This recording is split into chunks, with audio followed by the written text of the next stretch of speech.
We're good. He- Hello, everybody, and welcome to another episode of Codex Legendarium. Happy Sunday. So glad you could be here with us. We'll get into the recap in just a second, but in the meantime, before that, Justin, any channel announcements? Yeah, we have a link tree. You can find our Facebook, Twitter, Patreon, YouTube. All of our important links there, as well as a link to our Tiltify page where we raise money for Color of Change. Woo. And any Etsy stores in the house anyone wants to talk about?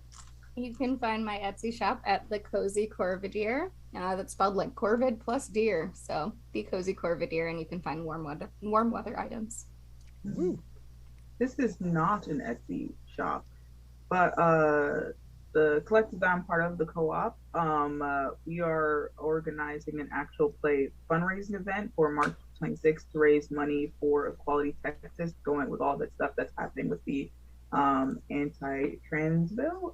There will be giveaways, and it's going to be a great time. There's lots of people in the lineup that if you follow me on Twitter, you'll see more updates going on through this week, like who's going to be part of it. It's a great lineup, and it's going to be a great time. So that's it. All right. Anybody else have any updates or anything else they want to share? Okay. Then let's get in the recap. Last week, not a lot happened, but a lot happened. It was the adventure was kind of wrapped up.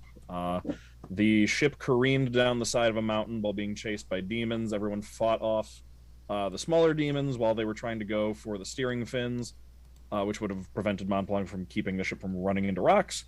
But everyone was able to keep those away from the steering fins. Montblanc was able to avoid the rocks, and Viktoria flew up into the sky and grabbed demons by the face and melted them with holy lightning.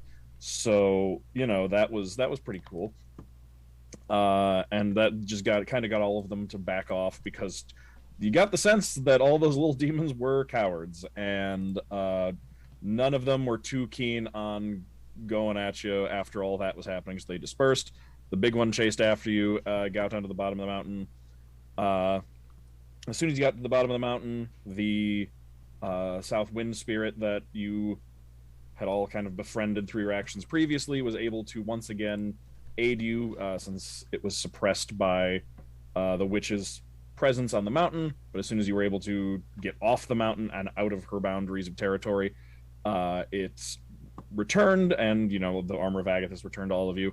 And Viktoria was able to communicate with it, and basically figured out that the airship you have is powered by elementals being kind of running through this main circuit, this loop around the outside. So it kind of fitted itself into that place and helped your airship lift off. You took off into the sky, and you flew over back to the settlement of Ilanok, the sort of capital of Sferook. Landed about a mile out north of the town. Got off the airship, climbed down, went back, returned to Nugi to his family. He ran over and got a big old hug from his parents, and they were incredibly grateful. They brought you back into the settlement and basically said, "Go. You all look exhausted. You've all put in a lot of work. Go rest. We'll get you whatever food and drink you need. Go rest, and as soon as you're ready in the morning, we will begin the feast in your honor, celebrating your return and victory." And you kind of got the sense as you were walking back up to the Great Lodge, that giant kind of communal building in the back of the settlement, that you could kind of see that they were already preparing once you when you arrived. People were already getting out the food and the drink and just getting everything ready to start cooking. They hadn't started cooking yet, but they were doing the equivalent. They were doing the equivalent of getting the Thanksgiving pots and pans out of the back of the cabinet to dust them off and get them ready. You all went upstairs and at varying times went to bed after a few one-on-one conversations between all of you, and then eventually went to sleep. And then you all woke up in the morning, and you can hear the sounds of voices downstairs, and you can hear that there appears to be some amount of traffic in and out of the first floor of the building, as this is the big central community building in town. This is also where the feast is going to be held, so any preparations are being made. downstairs and stuff from what you can hear through the floorboards as all of you wake up.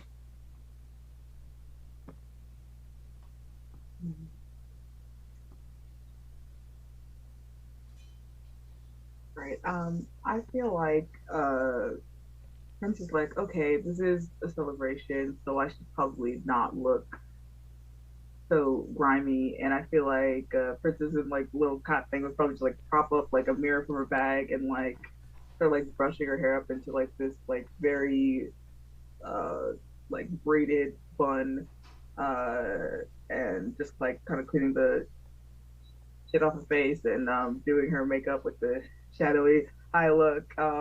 And she would probably also like take off the bandages that she wears on her arms. It's just like because they're dirty. She doesn't have a placement, so it's just like her scars are all out for display. So that's what she's doing. She's getting ready for the day. Fancy, as fancy as she can get with what she has. That is, of course, also what Galina is doing, of course. Mm-hmm. In the occasion to be beautiful. Is it? Can I assume that like Galina and Viktoria are kind of like helping each other get ready, like helping do each other's hair and stuff? 100%. Galina has a very critical eye. Mm-hmm.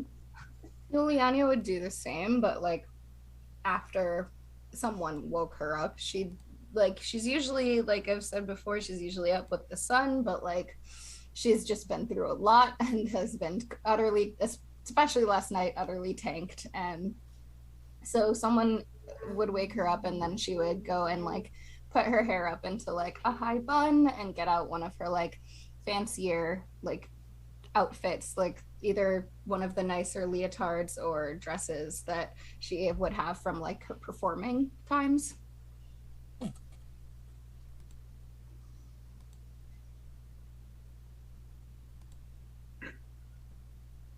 Just looks over at Tedros and I'm like, gentlemen, good morning.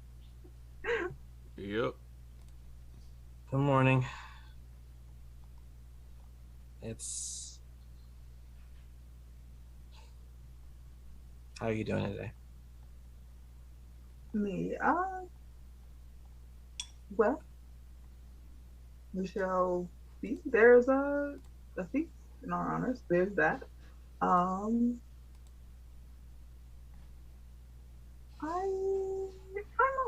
fine. I'm fine. Everything is. You sure? Just that there lacks a description for certain things. Okay, that's fair enough. So, it's not like I'm stuck by fear or worried or angry or anything like that. There's no words for certain things. It's just some things just are, and you prepare for them. My hope is that I will be out of the way, and this piece will be out of the way by any form of sunset, and I could be out of the way of anyone. That's the simple as my plan. Okay. Well, so about an hour before sunset, we should... Yeah. Okay. All right. I won't say anything. I won't talk about it until then. Or it's not particularly a secret, you know. Well, we're not talking about it with the entire town, I don't think. No. Right. Well, okay. You would... We'll be fine. Okay. And Tedros digs around in his bag, and he takes out just another set of clothing. It's pretty simple stuff. He doesn't have any like fancy clothing. Mm-hmm. He just has like a spare set of clothing that is very much visible. Visible. Wow, good words, Alan. Good words. Never he has belonged to an another emperor. Exactly. He has another set of clothing that is less dirty and less used to the wear and tear of being on the road, just in case he needs a change of clothes or whatever. And in his head, he's looking at it and kind of looking at everybody else and thinking, "Oh shit!" And he'll find a private spot to put that stuff on. Okay. Montblanc, same outfit as ever? Yep, minus the wolf cloak. Okay. Just leave that with your stuff? Yep. Okay. All right.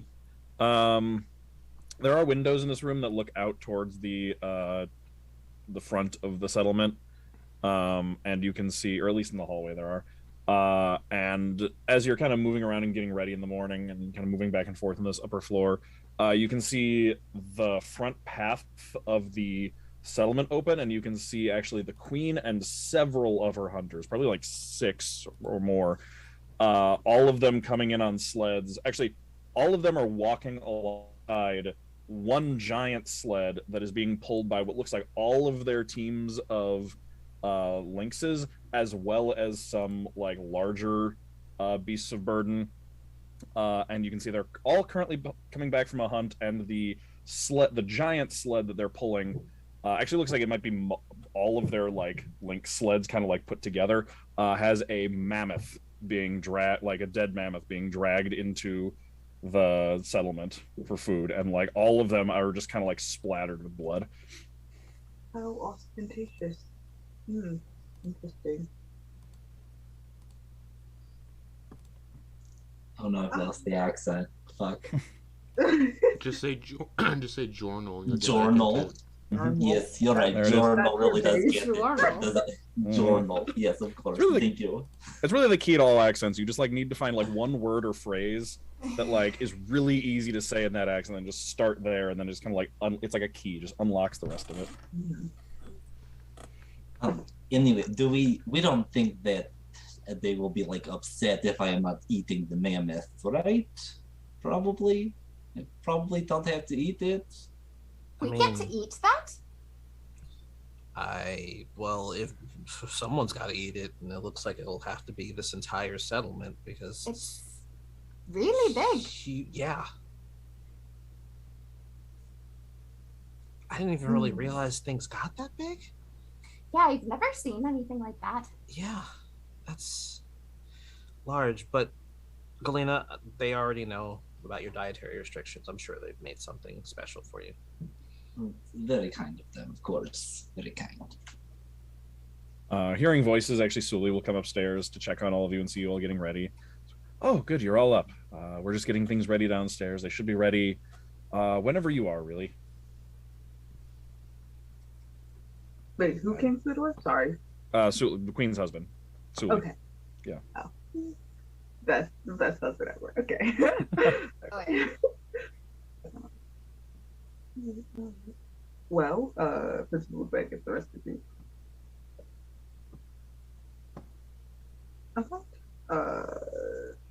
The Principal just hold up the door for everyone. Right. Yola would just sort of do a little nod, curtsy, thank you as she walks through. Right. Let me just make sure everyone's ready, and make sure the queen is back from her hunt. We always start every feast is accompanied by a mammoth. We save them for feast occasions because they're harder to find, and they produce a lot of meat that's hard to preserve. But I'll be right back. Okay. And he said, there was someone else who who had a surprise for all of you, so I wanted to make sure that he's ready as well.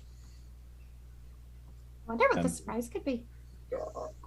And he heads downstairs, and you can hear him. You can hear his voice like muffled through the floorboards, just like calling out to everybody and stuff, and like people like basically, being like, "Oh, it's starting." And then he comes back upstairs and says, "All right, we're ready for you." Right. This got much more intimidating. with the coming back thing, very much more intimidating. But let us go. I just wanted to make sure everyone's ready. Don't be intimidated. This is all for you. Please follow me. Far too kind. Too kind. I'm gonna pull Tedros aside before we go. Yeah. What's up? Just remember what I told you last night, just in case things go sideways.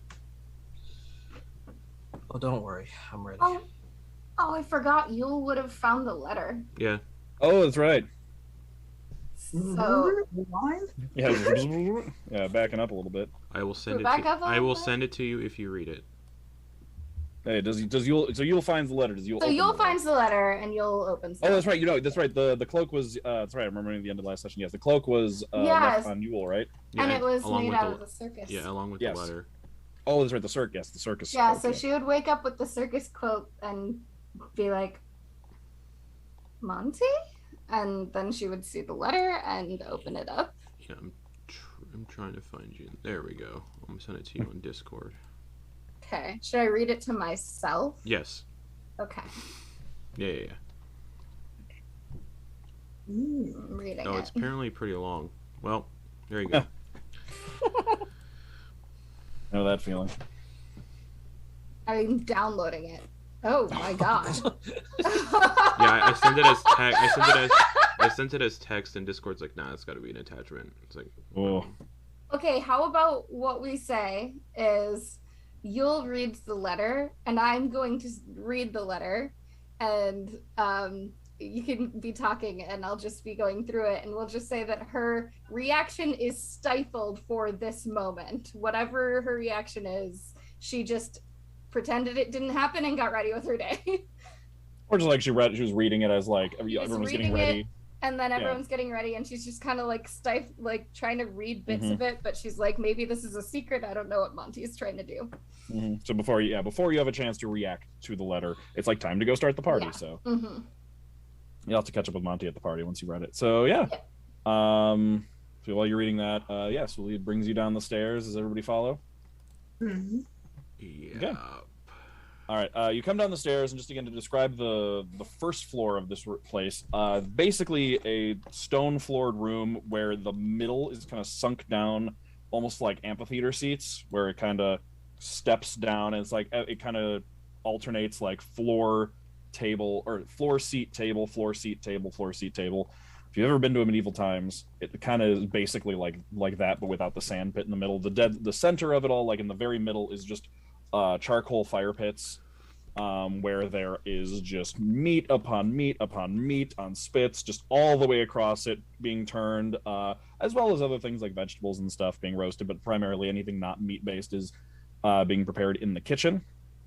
And as you all come down the stairs, you can see basically the entire settlement is gathered in there, like sitting around and like already getting plates and food and everything set up, and it looks like everybody else, like it was both like feast in the sense that like the kitchen is preparing things, and there's like the meat on the spits, and you can see like someone bringing in just like platters of just like cuts of meat off the mammoth from outside, which looks like it's just like around the corner on the ground in the snow, and so that's like being put onto spits and roasted.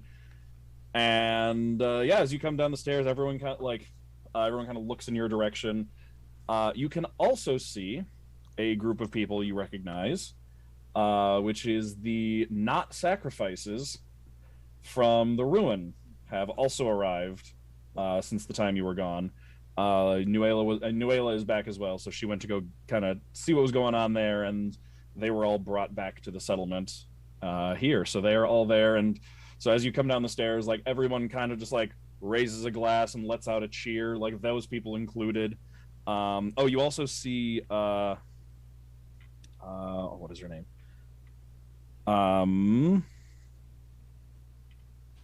I have it. It's been a while. Williv is also there. Galina's assistant from the ruins, who is looking very just a little lost in all this, but just kind of playing along. You come down to the bottom of the stairs where Suli, the queen, and Anugi are all waiting for you right at the bottom of the stairs. Suli is in his normal like robes and jewelry, like resin and wooden rings and earrings, like spiral earrings. The queen is like has her winter furs just kind of like undone and just kind of like open to just like more indoor garments on the inside, and is just like stained with like one big splatter of blood across her. So anyone that was worried about not being dressy enough, the queen is already like still has hunting blood on her. And then Anugi is standing there, and you can see he's holding one arm kind of out in front of him, and you can see looped over his arm, hanging in a row, you can see 6 woven flower crowns. It looks like that were put together by hand, that he's made, that he has one like kind of just hanging down his arm. And the queen turns back to the crowd and says, "Our guests of honor have arrived. We put together this feast to thank them for bringing Anugi back to us, and to celebrate his return, as well as their heroism. And as always, worth celebrating is a defeat of the witch on the mountain. Any loss of hers is a gain of ours." And everyone like lets out a hearty cheer at that one. Your friends from the ruin are a little like confused at that part, but they're like, "Yeah, okay." And then she turns back to you and says, Anugi himself wanted to thank you for rescuing him." And then he steps up with the flower crowns, and he takes one off his arm, and then holds it up to like whoever is in front, to like holds it up. He can't really reach, so he kind of like holds it up, like inviting you to bend down and put it on your head. Just like kneel down in front of him to get to his height. Yep. Okay, so he's not like, because he's a half orc child, so he's like Yule's height. So he's not. Yeah, bending down helps you. Still gotta kneel though. Still gotta, okay. Okay. I'm also gonna kneel because I'm real tall. That's right. I'll get down on one knee and just in orc say thank you. Thank all of you. He goes like one by one and like puts his hand woven flower crowns on your heads. And as he did it with Yule, she'd probably just like lean in for a hug. He he's surprised, but then he like hugs you back, but he's like careful to hold the arm out that has the rest of the other, like the last 2 flower crowns on it, like make sure he doesn't smush them. Yeah.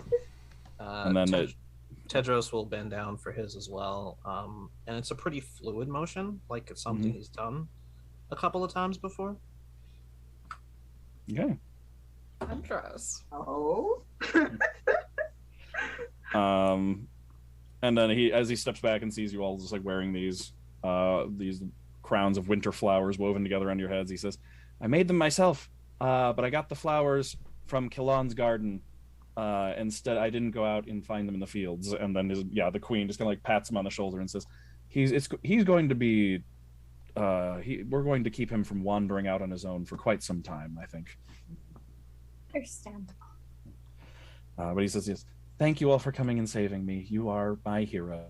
And they kind of like looks up at his mom, kind of like almost like that was like a rehearsed line they worked out together, and kind of like looks up at her like, did I say it right? And then she just like squeezes his shoulder, and then looks up at all of you and says, "This feast is in your honor. There will be games, there will be songs, feasting, dancing, and games aplenty to enjoy. So celebrate to your heart's content. You have earned every bit of celebration." And then she turns around to the crowd and says, "Now let the feast begin!" and holds out her arms, and everyone cheers. And like you can see, like it was the the like just before, like there was the just before grace tension of a holiday dinner where everyone was like looking at the food, and like some people were definitely wanting to like sneak bites of things, but they were waiting and being respectful. And then like as soon as she says that, then it's like everyone just starts diving in. Mouthfuls of mammoth. Yep.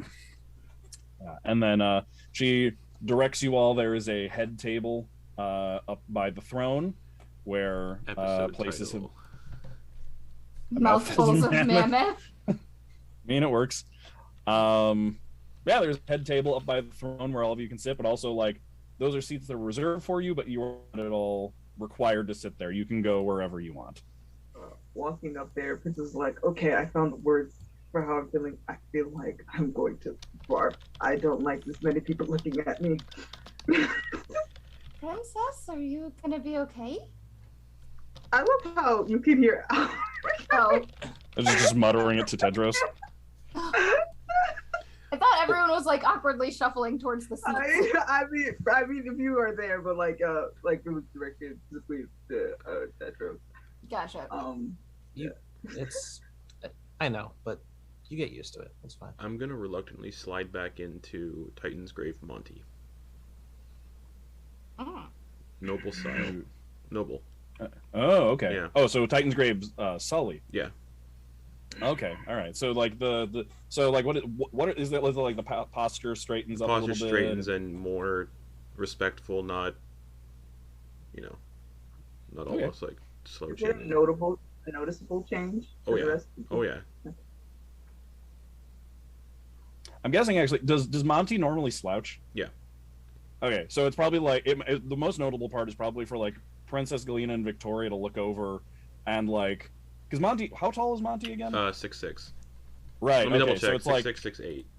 yeah, 6'6". So So he's probably a little taller. yeah. So with the slouching, he's like.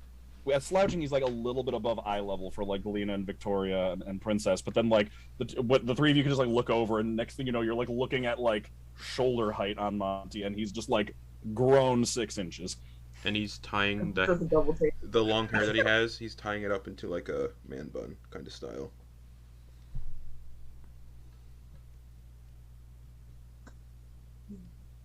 Right? Yeah. Music begins. There's people playing like all over. There's like one section off to one side where there's musicians gathered, and you can see that Cadence, the tiefling musician, who was one of your friends, one of the people you met at the ruin, like kind of goes over and like talks to some of the musicians. You can see like he's kind of like off to the side, like with a violin, just kind of like playing a few notes quietly, and then like listening to theirs, and then like their instrument, and then tuning kind of like to match, and then like kind of listening to the song, like basically just kind of like learning the style and like figuring out how to fit his instrument into the style. And after like a minute, just starts playing and like starts kind of like off in the background, just kind of like adding like rhythm and like doing the violin equivalent of rhythm guitar before like starting to try and like weave in more harmonies and melodies.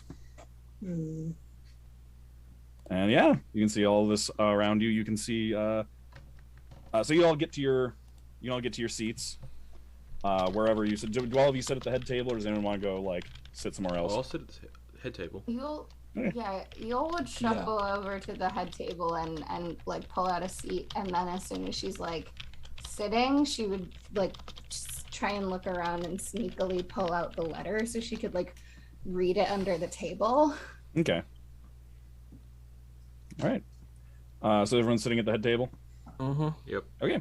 Yeah, so it's basically the queen and her family. It's set up actually so the queen and her family aren't center. They're on one end, so all of you can kind of sit in a row together, and she's not like splitting your group in half.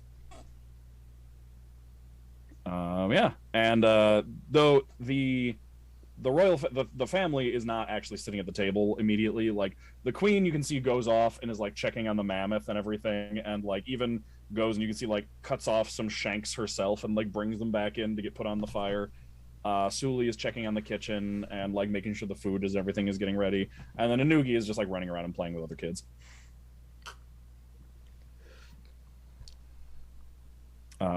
And then let's see activities around. You can see a game being played. It's not Oyster Bowl. Oh well. What game is it? I don't know. Parcheesi. Pictionary. No, so it is a game. It's hard to see from this distance. You kind of have to walk over. It seems like a couple of different groups playing it. Yeah. It looks like it's some sort of game involving some sort of like animal knuckle bones. And there's some sort of like you can see basically the way you can see them the most is that the game involves throwing them up into the air, and then like so. Yes. So looking around, you can see like just like knuckle bones come flying up out of the crowd, but you can't exactly see what happens when they land. So like you'd have to kind of go over and get closer to see. You can see that the doors on the one end that lead out in the settlement are just wide open.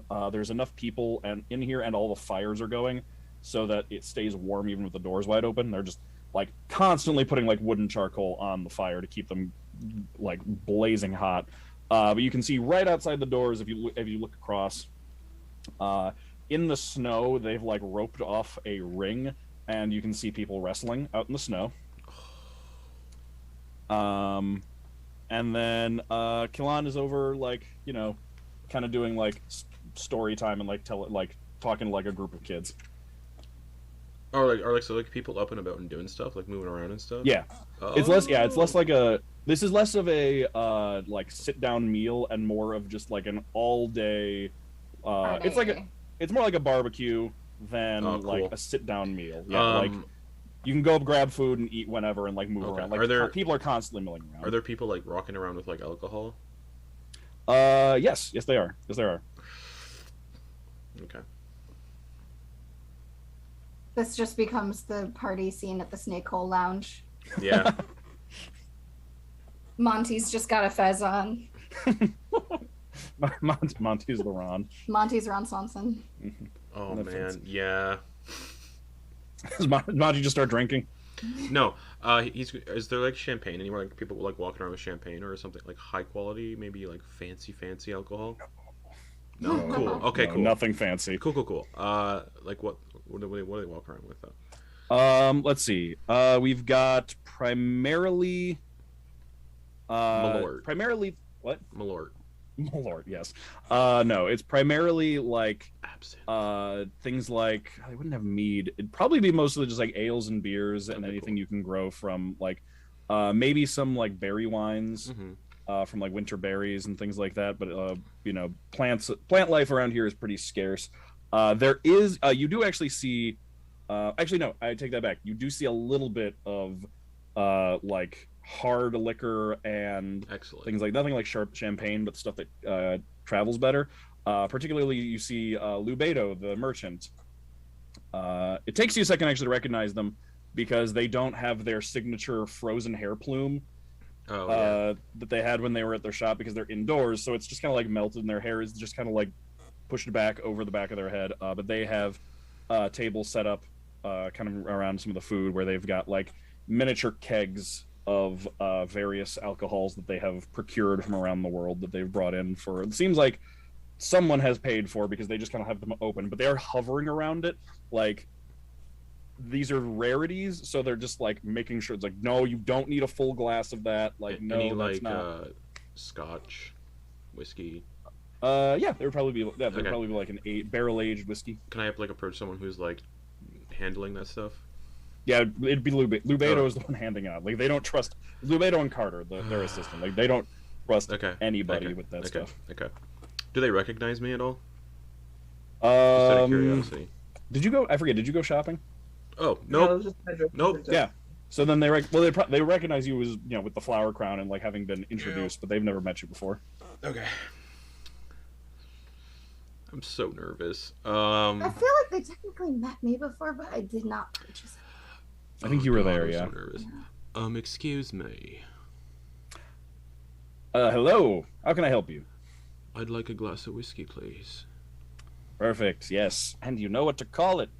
He like gets you. It's the glass, instead of glasses or cups, it's like drinking horns, and gets you like, pours you one. It's like a very thin one, like a very thin narrow one that like, you know, it's almost like a champagne flute in its like shape, and then hands it over to you. Do like the swirl in the glass and take a sip, and hand them 2 platinum. Oh, would you like me? If in case you need a refill, I would be happy to send Carter over to just top that off, and you just give him a wave, and he will just top that off for you. Of course, sounds wonderful. Perfect. And no reaction to the accent change because they didn't meet you before, so cool beans. They have no idea that's different. Yep. And then I'll just walk around like the nobles do in Titan's Grave when they're at these kind of events and drinking. One arm behind the back, other arm, if they're drinking, just sipping on that. Okay. All of you can probably see Monty just like promenading around the place. Galina and Princess in particular would be able to like pick up the sense, like there's some like practiced refinement here going on that Monty has never displayed before. honestly, looking at this, it feels like he probably has to work at being the gruff version.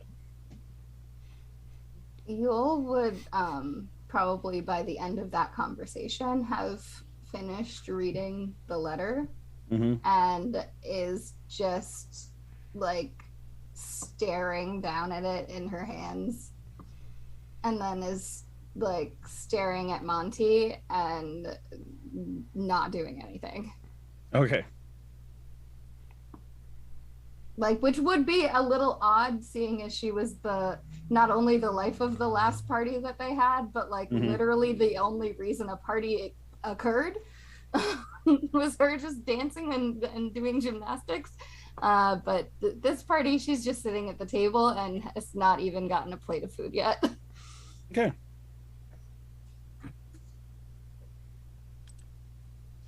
Yeah, I think Galina very quickly just kind of like dropped something off that like notified people that like that was her chair, not where she was sitting at the high table, and then just immediately went into schmoozing mode because she loves this kind of environment and she is just soaking it up while she can. Okay. Yeah. It's definitely not the like schmoozing party atmosphere you're used to, because like these are all like, there are no nobles here. This is all like the hardworking people of this winter wasteland where like everybody needs to constantly pitch in or you die. So, but like everyone is friendly, and like they kind of try and match your energy, and you get the sense very quickly that like you're all the cool kids here. It's less you're trying to like. You're not trying necessarily to fit in. You might be trying to fit in, but it's also like everybody here is trying to fit in with you. Okay. Then, yeah, I don't know. I think I just like, because she's probably being very formal in her schmoozing, and then realizes like, oh, this isn't like a formal thing. And then just like, kind of just like drops the formality and starts just like talking to people like people. Okay. Do you want to talk to anybody in particular? Nope, she's just making friends. Okay. Yeah, you're just walking around, you meet people. Primarily, it's a lot of you get the sense just from walking around and kind of talking to people. Most people have some kind of family member off fighting the war. Pretty much, like a lot of families are missing a person or two who are off, like dealing with the fact that this place is still at war. So you have a lot of family units, like, you know, missing a mom or something, where like you have the dad and the kid who are just like, you know, waiting for them to come back. Question: you said, what was the elder's name? Kilon? Kilon, yes. And he's telling stories? Yeah. Okay, so for a while, Princess like very much looks like hands crossed in front, looks like she's about to barf, and she's just like, I'm looking for an exit. And then she's like, oh, stories. Okay, children, I can deal that. I can deal with that. Okay. And then she's gonna like get up, whoever's still there, and like walk over, to go on, just like a slow approach. She doesn't want to like disturb. She's caught the vibe from the way that Galina and Montblanc are walking through, that everyone's kind of like giving wide berths. So she's kind of like gonna try to like creep up and like not disturb whatever is happening here. Okay. All right. Just crisscross applesauce in the back. Okay. So you're going to listen to the story. Is anyone go, just before I get into what the story he's telling, Tedros, Yule's just kind of sitting there staring at Monty. What is Tedros doing? He's kind of taking it all in. He's appreciating that even though he is a figure of importance, he is not the figure of importance directly. And just kind of sitting quietly, kind of like waiting for whatever the next thing he's supposed to do is, and just kind of thinking about stuff. If people come up, he'll say hello and things like that. Okay. All right. Then okay. And then, so, and then Montblanc, you're just kind of like walking, similar to Galina, just kind of like walking around, like saying hi to people, but just kind of like doing the rounds, basically. Yep. Okay. All right. So then, Princess, you go and you can listen to a story from Kilon.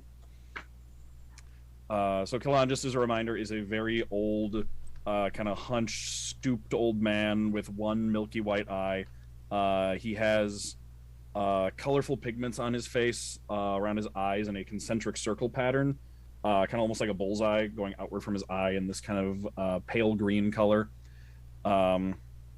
Also wears stain on his lips and bone jewelry and rings in his ears and like pierced through the side of his nose.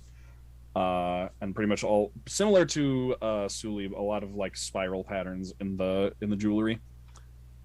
And you can see he's you come over like right as he's ending one story and starting another one, and he says, well, this one seems... You can see he notices you, but like doesn't say anything, just kind of like glances up, gives you a little smile, but then goes back to focusing on the crowd. Yeah. Says, the smile, a little nod. well, this is a story of another hero from a faraway land who visited long ago. This was when my grandfather was young. The man arrived from a distant land. He wore simple garb and carried no weapon except for an overly ornately carved walking stick. He came from across the sea and traveled the snowy fields of our land, and though he did better than most, he still found himself at odds with the cold and the wilderness, and began to have a difficult time of it. Hunters found him trying to start a fire, though they thought it was odd he was trying to do so with just his walking stick and no flint or anything else that we use to start fires. They invited him to their camp, as it is customary to be hospitable when we're not at war. And he told them he was there seeking Mundor, the Singing Ice Cave, legendary place of wisdom within our lands. And the hunters laughed, of course, and told him. And you can hear like the kids kind of laugh at that, like before, like there's something funny about that. And he says, of course, the hunters laughed and told them Mundor isn't a what, but a who. And that just happens to look like a place, one of the gods, as we all know, and only appears when it feels like it. Well, determined to meet this god, the strange man continued to travel and found himself outside Eilenach on his way into this very settlement, when death itself descended from the sky. And all the kids are just like, ooh and ah. You can tell some of the older kids have heard this story already, but like the younger kids kind of just like huddle closer together at that. It's a terrible beast of wings and scales and fangs and ice swooped down towards the settlement. It lived up in the mountains, and it had been a hard winter, so it had come down looking for food, hoping to feast on the livestock and the people inside. He's like making like, claw hands at the front of the crowd and like leaning down close to all of them. But the man held fast before it and stood his ground, raising his staff to the sky. He called out in a voice like thunder you could hear for miles and said, "This is my staff with which I sail the world. Leave now or I will make you, foul creature." The gargantuan beast of ice and fang laughed at the small man. The people of Eilenach prepared for the fight of a lifetime, gathering spears in their link sleds. They had fought off this creature before, but always with many losses. But when the creature moved to attack the man, ready to eat him in a single bite, the man called out in strange words, ancient, powerful words, and waved his staff, and fire and lightning rushed to his call and struck the monster. A battle ensued between the two, the man and the monster battling in the snow as all the forces of the sky and earth heeded the call of the strange man, striking the huge scaled beast and forcing it back. When the battle was done, the beast turned to flee, and the man called out in that same booming voice and said, "Leave this place and never return, for now all who fear you have seen you bleed, and you will never know peace." And the monster was never seen nor heard from again. Afterwards, a feast, much like this one, was held in his honor, and he delighted and entertained the lodge with displays of his magic. The queen at the time offered him a place in the lodge, a place to stay, but he insisted that he had more to achieve on his journey. The next day, he packed up, thanked everyone for their hospitality, and then left, walking north towards the Luvek Mountains, never to be seen here again. But I think with his powerful magics that this man is still wandering the land, going where he's needed and vanquishing monsters like a true hero, the likes of which we are celebrating tonight. And that is, of course, the story of the Staff Sailor. Of course, that's my translation of the name. He spoke, you see, in the language of those creatures, those flying, scaly creatures. He spoke their language, and that is what he called out to it in when he said his name. So, my grandfather only knew a little bit of it. and that he and I always disagreed on the name because he had a different name for him. Now, he clearly see. I know that staff sailor must be the correct translation because he clearly carried a staff, not a cane. And while his magic was strong, he wouldn't have been able to row all the way across the sea, so he must have sailed. So the cane rower makes no sense, which is why I'm sure my grandfather misheard him. Mm-hmm. And then like the kids all like laugh and like, make like make basically like dragon faces at each other and claws, and like the older kids trying to scare the younger kids and stuff, and like some of them get up and start like running around and playing hero and dragon out around the feast. And he goes, "All right, I'm going to go get some food, but come and find me later, and I'm sure I can come up with another story or two for you." And he like gets up from the like stool he was sitting on and wanders his way over to join the feast. Hmm. Ryzen Yule did not hear that. Wait, did you mention the Kanro person, right? That we had a conversation about. Mm-hmm. Okay. Mentioned his name, yeah. Okay. So Princess would have gone up after keep on forgetting his name. Kalan? Kalan, yes. I keep on saying Killgrave because I have like Hello. brain rot. Kalan. And kind of like get up and like there's a line for food and to like be up next and like I believe the correct translation is in fact Kanro. Oh. What makes you say that? Yulyanya met him. Did she? He did? You're sure? No, I do not take Yule for a liar. All right. And how many Kanros do you know? Well, none. I just that's fantastic. I'll be honest. The part about him still being out there wandering the land, being a hero. This must have been 100 years ago when my grandfather saw this happen. So I always assumed that surely he must have grown old, and he must have grown old at this point. So I always say that part for the children. I never thought it would actually be true. I think it's reaffirming to know that the stories we tell ourselves are true. That's all. I suppose so. Thank you for that. Excuse me. I have to go make a long-awaited apology. The princess like laughs, but also like pauses, like, "Wait, your grandfather's still alive?" Hello? Oh no! Like doesn't ask it out loud, but like, okay. Yeah, and princess will like get in line, get food. Yeah, and then it's turn back to the head table because like, okay, go back to the comfort zone. Yeah, there's food. There's lots of food around. There is all sorts of meats. There's mammoth is like the most of it, but there's also like elk, reindeer. There is walrus meat. There's fish that's been brought in, various types of like Arctic fish that's been brought up and brought in. Vegetables, a lot of root vegetables and things like that. Probably a lot of potato dishes. Way more seasoning than there has been in anything. Like they busted up the little bits of seasoning they have for this special occasion. Things like leeks and tubers and like all sorts of good hearty stuff that grows in the ground, as well as some like winter berries and things like that. It's like very obvious that this plate is full of lots of red meat, and it doesn't seem like it was intentional, but that's literally all this plate is. It's one of those things like, that looks good, less so, that looks good, and you're like not looking at the plate, and then by the time you turn and go to the table, you just realize only thing you grabbed was like the rarest red meat. And he like pauses and we're like, he said anyway. Okay.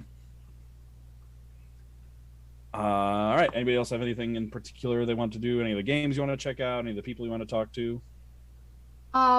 If Princess, so was Yule the only one at the table just then? No. I think Tedros is there too. Tedros is also at the table. Okay. Yul is going to look at Tedros and look at Princess and just say, guys, I think I need to talk to you. Yeah, sure. This is Mouthful. No. Tearing off a chunk of meat. What's up? Well, Tedros, I know you talked to Monty last night, Yes. and he told you a lot of things that he was thinking about doing. He mentioned a couple things, yeah. Like leaving.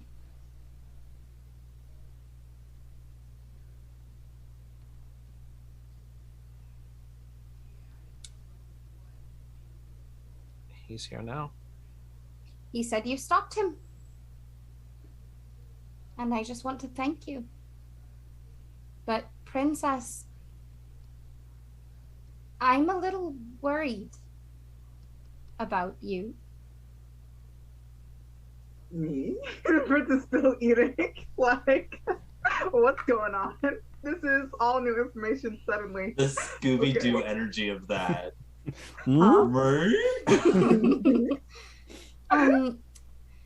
Princess, Monty said that there's a part of him that's worried he's going to have to do something in order to protect us on the full moon. Mm-hmm. And he said it in a paragraph that began with your name.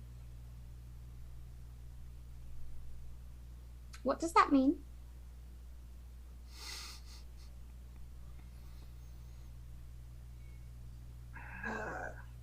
You would have to ask him to know for sure, but I think you can probably not worry about that. Yes.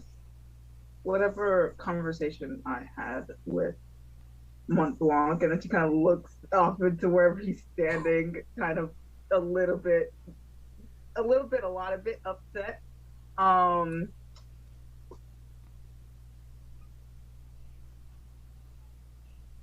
Whatever conversation I had with Montblanc was a failsafe.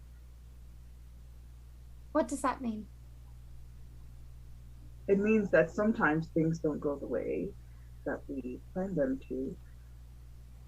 And it's best to have a plan B, C, D, E, and F. And we do have a plan that is not B, C, D, E, or F. Yeah. Like I said, my problem, and my big problem, I have been trying and learning to get it under control. Like I said, I almost have it. It's just, you cannot practice, I suppose. Princess, I am not worried. I am merely prepared. What exactly are you worried for? you? I'm worried for you.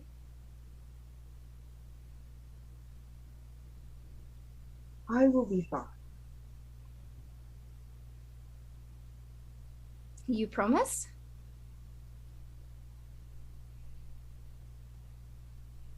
Promise me? I can't make that promise. I Because you can. never lie. I never. I can make that promise. Tedros, whatever Monty is going to do, don't let him do it.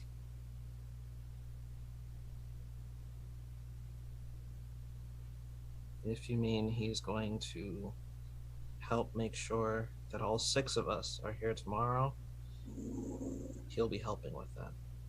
Well, it sounds like he has told you about a lot of things, and I don't know what state of mind he's in. I don't know why he's thinking some things that he's thinking. I don't think he's thinking very clearly right now.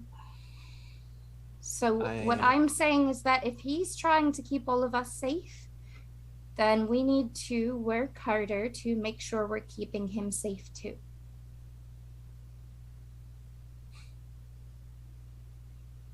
We need to have a conversation about this tomorrow, not today. Today is a good day. Today we get to take a load off. But right. tomorrow, we have to talk about how we're going about things from now on. Because we have a lot of people here who need us to be more careful. So we'll do that. And we can talk about how to do that. Okay. I am going to talk to Monty at some point. Don't tell him I talked to you. Okay. Can I ask a favor? You are all killing me with, don't tell this person this, don't tell this person this.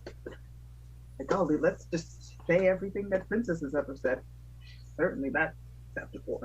And Princess is gonna get up, and you said that there was like a fighting going on inside? Mm-hmm. Yeah. Princess is not going to join in. Princess is gonna walk in that direction, clearly upset, but trying to keep it in. Okay. Yeah, you go, it's outside, so you kind of have to like go through the big open doors. It's like kind of just off the path, just in the snow, like it's off the beaten path, so it's just like the piled up snow. That seems intentional. It kind of cushions the falls, but yeah, there's like a roped off area. People are gathered around and cheering, and you can see that the people who go in to wrestle do so without, they like take off their warm weather or their cold weather clothing, and they're just in like their regular like thin indoor clothes, and then they just like get to wrestling with each other and like, you know, rolling around in the snow. And part of the challenge with this is that like the longer it goes, the colder you get and the more clumsy your movements become as your arms and legs start to get numb. Frostbite handicap. Not doing that though. Not today. All right. And then yeah, like as soon as someone pins the other one, like everyone cheers and they help the other person up, and then they like grab their coats and go inside, and there's like a spot by the fire that people like scoot over and let them come over and just like warm themselves back up again. Mm-hmm. Yeah.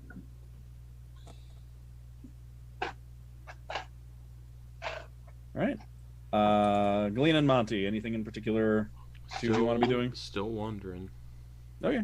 I want to walk up to the table at the end of that conversation with just like this big bowl that has 4 different recipes of potato salad in it. And she's like, you can do so much with potatoes. Nobody ever believes me when I say you can do so much with.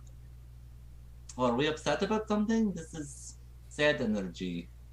You want to try the potato salad? It's very good. I didn't take all of it. At least for me, it's bringing up a lot of having to schmooze, not the fun way. I'm going to go and get some food. And then she would just sort of awkwardly stand up and wander toward the food. Okay. But food is all over the place, yeah. She's just not really herself, so she's just sort of like, usually she would have already had her plate and been done with it, but she's just kind of meandering and like picking things up really slowly. Okay. Don't forget potato salad. How are you doing? I'm doing pretty good overall. Have you been getting some actual sleep? Yes, I think that might be why I'm feeling good today. I did actually get some sleep. It's crazy how you like need to take care of your body for your mind to also be taken care of, right? Huh. They should look Funny. into that more. Perhaps.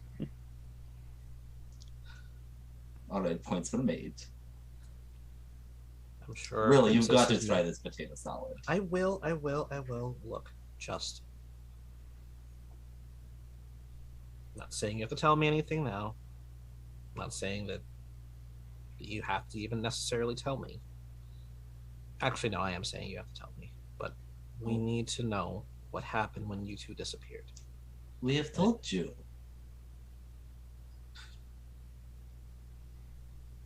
Galina. Tedros.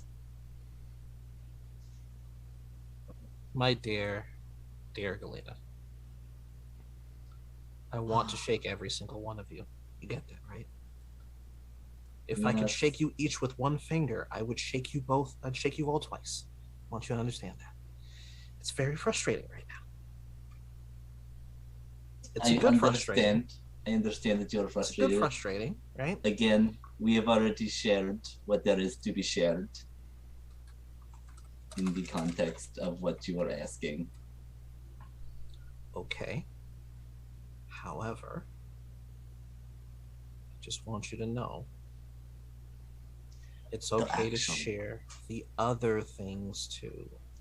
Wonderful. I did actually want to talk to you very quickly, though. Sure, what's up? Because on the journey, I ended up in what I assume was Titan's grave. And I saw What the the fuck? boat, the orchid. And I mean, they also probably saw me. Excuse me. But that's so clearly tied to Montblanc Yes. that I'm wondering if the other places that I visited would be tied to anybody else.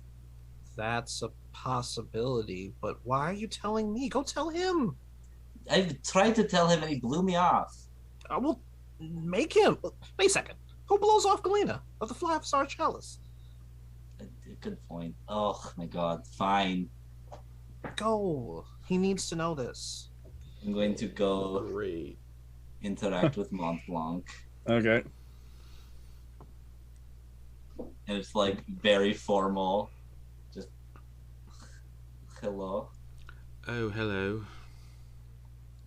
That's interesting. Oh, fuck. Yep. Is it? You know what? No, it's not my business. I wanted to talk to you very quickly. Alright. I remember you mentioning the orchid. Yeah, what about it? Is it the ship? Yeah. Because when we went on our journeys, you know, the journey, Yeah. I ended up in the middle of like a cove ocean area, just like on a big rock. And then I was just hopping from big rock to big rock. And eventually I come across harbor area.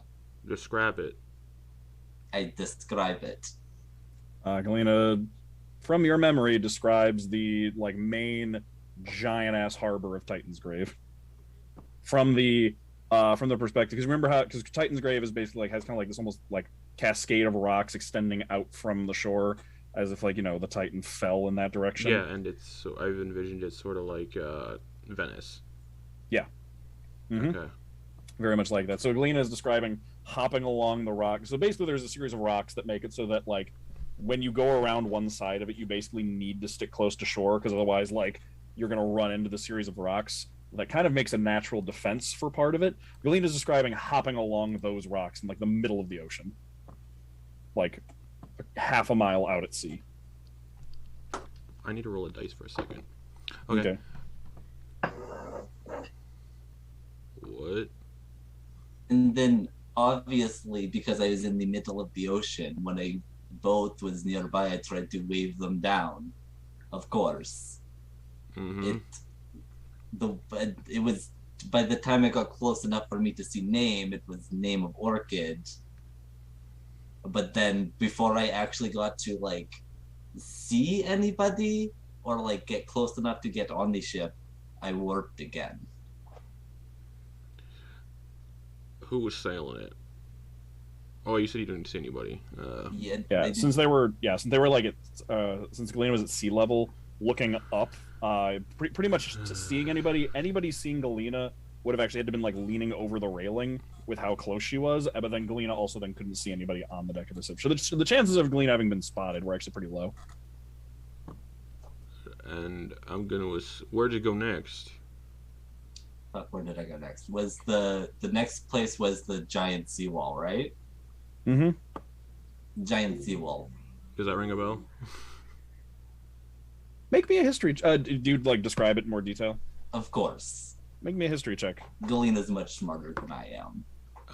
15. You know what? It sounds familiar, but it actually does not sound.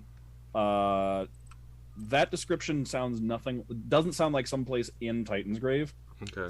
It's very far away to the northeast, and it actually seems like a structure. You've heard of it. It's a place, something that sailors tell tales of. To the northeast, it describes the ancient Sea Gate, and it's actually in a place called the Outlands. All right. Did you see a place called Tiburon? Just out of curiosity. I don't know. All right. That's interesting. Wonder why you got sent there. Huh.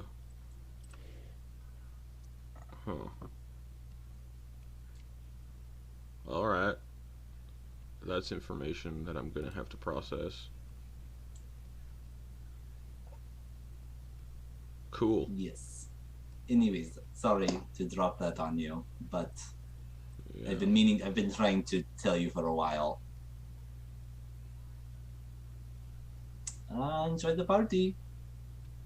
And then I will disengage from that conversation to let Monty's doing that. Okay. All I'm right. gonna leave. Okay. Where you go? Out of this building. Okay. So you get out into like the you can see the settlement around you. Yeah. Pretty just- much everyone is Just inside. So. wander. Okay. Okay. All right. So Montblanc goes and starts wandering the town. It's pretty much empty, so you've got the place Is there more or less docks? to yourself. No, this place is landlocked. All right. Okay. Where's the ship? A mile out from town. Cool. That's where I'm going. Okay. All right. So Montblanc is going out to the ship. All right. I was outside as well. Would have Montblanc have walked past me? Yes, because you're right outside the entrance. Yeah, you probably see Montblanc leave and start wandering into the village or town, settlement, capital. Given the information that Princess just received about him wanting to leave, Princess would probably try to stealthily follow behind him. Okay. How much is Montblanc paying attention to his surroundings as he's wandering? He's a little on edge and suspicious, so very much so. Okay, then go ahead and stealth check, perception check. Cool. I'm gonna go for hearing. Oh yeah, I it would don't want it yeah, to be you'd obvious because I just want to. Yeah. So I have advantage on this. Oh no. that's a 4. 19 plus 3, 22. Yeah, you can very, very easily spot Princess following after you. That's a bad sneak. You did a bad sneak, princess. Usually better, but that She was full slips. It's She like you're full slips. It's like you're walking along on a path and like you kind of just like swing wide. Montblanc just turns around and you're just standing there right in the middle of the road. She just steps on a particularly crunchy leaf. This is like a little flute. It's just like damn it.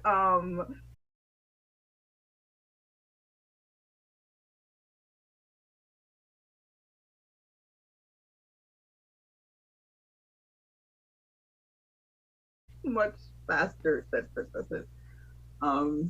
Princess actually I think is fast. Doesn't Princess have a faster move speed for being a barbarian? Probably. I'm like have my setup is like my phone, which has like all my shit on it, and then my tablet. So yeah, I think he probably does. Yeah, walking speed is 35. Yeah, you're actually a little faster than Montblanc. Okay, so easily catch up. This is not gonna say anything. This company. Can I help you? Yeah. Where are we going? I'm going somewhere quiet to think. Why? Oh, you're going back to the ship. Yeah, where's quiet?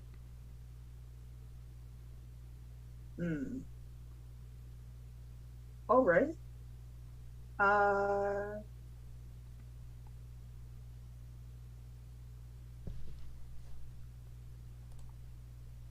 I understand needing quiet to think, but sometimes it's very easy to get in our own heads. Galina's good at getting in people's heads too, so What did Galina you might do? want to talk to Galina. I'm just like, do you I got some information on where they went when they disappeared. They saw the ship I served on. They were in my city. Presumably, they probably went to all your places too. Assuming. Why would you assume that? Makes sense. Nothing about any of this makes any sense, but I suppose in the sense that nothing makes sense. Sure. Okay, all right. Promise not to fly away? Sure. I'll take it. And then puts just a little head bow and just like simply like stops walking while unless Montblanc continue on. Continue walks, yep. Okay. Just Montblanc head out to the ship? Yep. Wait. Alright. And you're just gonna go find a quiet place to sit and think? Yep. Okay. Alright. Princess, do you head back to the party or do you What time of day is it? like midday? Okay. Mm-hmm. Party started in the morning. It's like an all-day thing.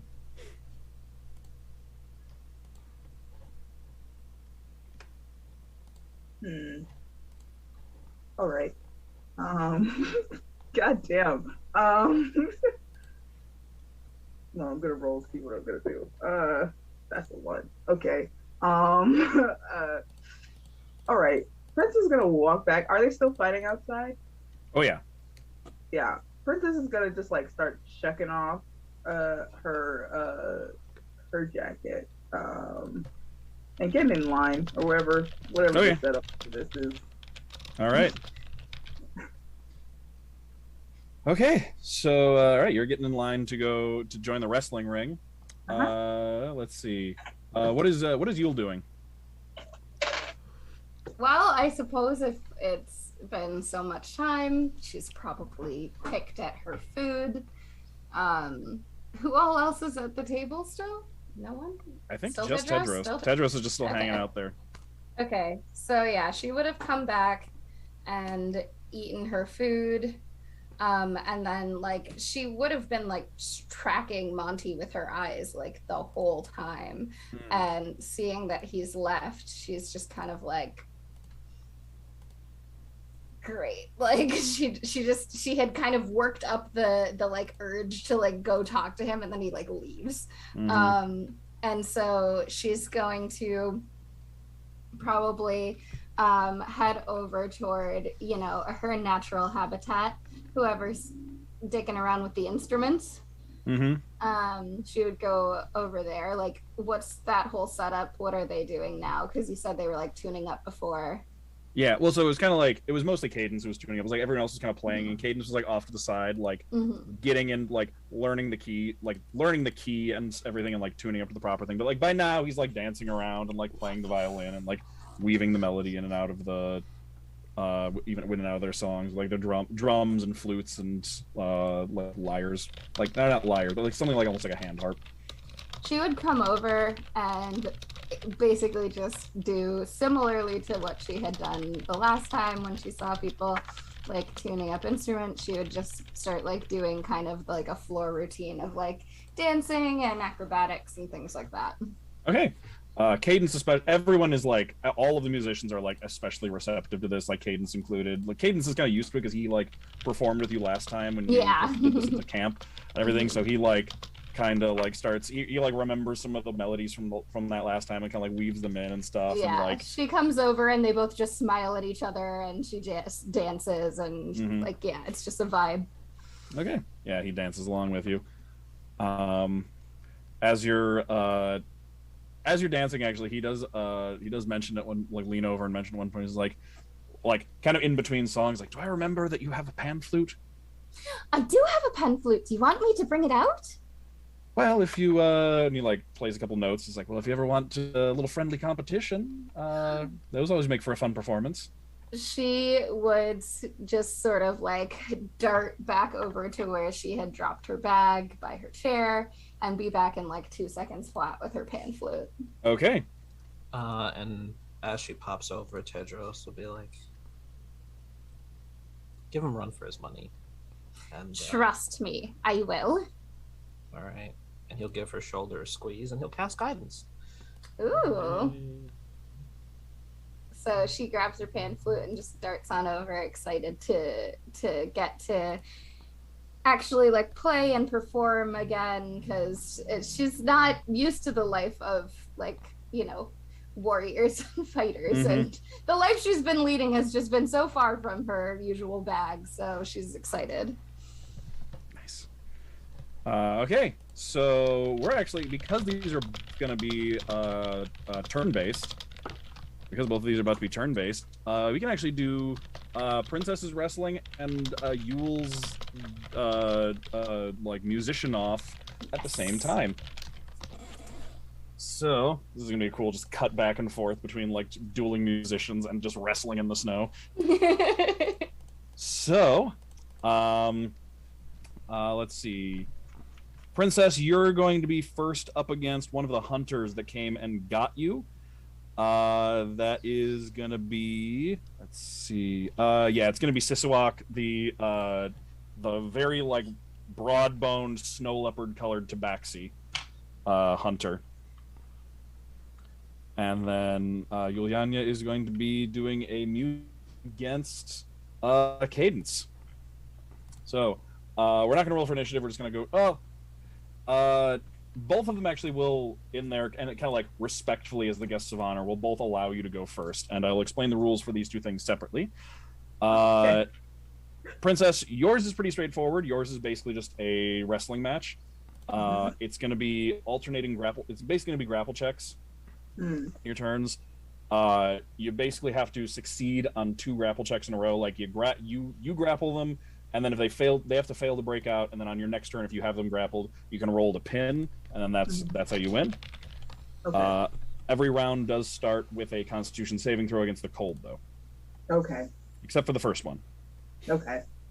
Understood. Yulyanya, the music off is a little bit more complicated. Have you ever played, like, are you familiar with the basketball game Horse? Yes. Yeah, so it's kind of like musical Horse. Okay. So basically the way it works is that it's kind of like that. It's kind of like a back and forth. It's like you play something and you choose how complex you want it to be. And then if you successfully, and you set your DC, so you decide what the DC is, and then you roll a performance check against it. And then Cadence if you succeed, Cadence has to try and match it. If he fails, that's like 1 strike. It's only 3 strikes. It's not a full HORSE. Okay. And then it's his turn to set a challenge for you. And so you go back and forth kind of setting challenges for each other and seeing if you can keep up. Okay. A natural 20 does increase, if you're setting a DC, or actually no, just anything, if you roll a natural 20, you raise his next DC by 2.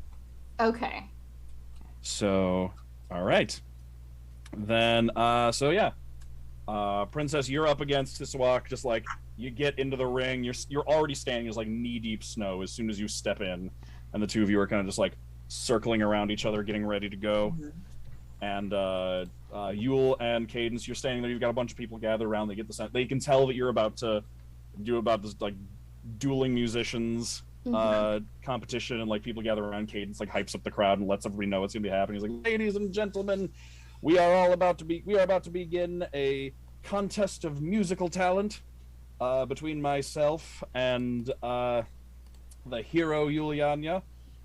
Our guest of honor has agreed to battle me in a duel of musical talent, and we will see who comes out on top." And you like the rest of the musicians kind of just like stick to just like a pretty simple rhythm to give a backing to, but nothing that like is going to complicate, or nothing is going to like get in the way of whatever you want to do, and you can kind of improvise off of that. So between the two of you, who would like to start first, music or wrestling? I can start. Okay. So the way this works is you pick a target number. Okay. You then have to beat it with a performance check. It's either performance or is Yulyanya proficient in performance? I think so. Yeah. Yes. Okay. Performance and performance. Okay, and the pan flute too, right? Yeah. And the pan flute. Okay, then it's gonna. So basically, you're gonna pick the target number, and then you do have to roll and beat the target number you pick. Like you need to make sure you can succeed on the complexity that you're aiming for. And then with the pan flute, does that like add something or? Basically, so the way the pan flute works is if you're proficient in the pan flute, you don't necessarily need to be proficient in performance to perform with just the pan flute. Oh, gotcha. Performance is kind of just like general performance. Oh, okay. So yeah, I'll just use my performance. Mm-hmm. So it comes out to the same number either way. Okay, so I just add my performance. Yep. To whatever I roll. Okay. Yep. So the difficult thing, you pick the number you're aiming for first. So and I can start low. Yes, you can start low, okay, but then that's the number he needs to beat first too. Okay. I'll go with 5 for now. Okay, so aim for a 5. So real simple, simple. Real easy. Hopefully, all right, I like can do just it. a quick softball. Oh, you've got to be fucking kidding me! I got a What'd 4. you get? I got a fucking 4. Oh, but I add my 4 yeah, you to add it. performance. Yes. Oh, thank my God, lucky stars! Okay, Jesus Christ. Okay. I was like, I think if you have. It's an 8. Okay, I was like, I think if you're proficient in performance, you can't fail a 5. You can't fail a 5. Okay. All right, so you start off with just a pretty simple pan flute solo, just like going back and forth, just starting things off slow, and you can see he kind of like matches he's like, oh, okay, all right, low, right down the middle of the start. We're starting this off, he gets the sense it's like, a friendly competition. It's a friendly competition. This is about the performance. This isn't about about winning. Okay. Yes, he gets a 20, so he definitely beats a 5. Man, he did what I did, but better. A little bit. Like adds a couple of grace notes and flourishes. Yeah, a little flair on it, on his violin as he matches the same notes with his violin. Okay, and then Princess, you are up first against Sisawak for wrestling. Okay. Yeah, circling around for a while, and then Princess is gonna like go out and tackle. All right. Go ahead, and we're gonna. It's gonna be you roll athletics. On the receiving end, it's athletics or acrobatics, but for being on the offensive, it's just athletics. Okay. Okay, that is that's a 15. All right, that is a 16 for Sisawak.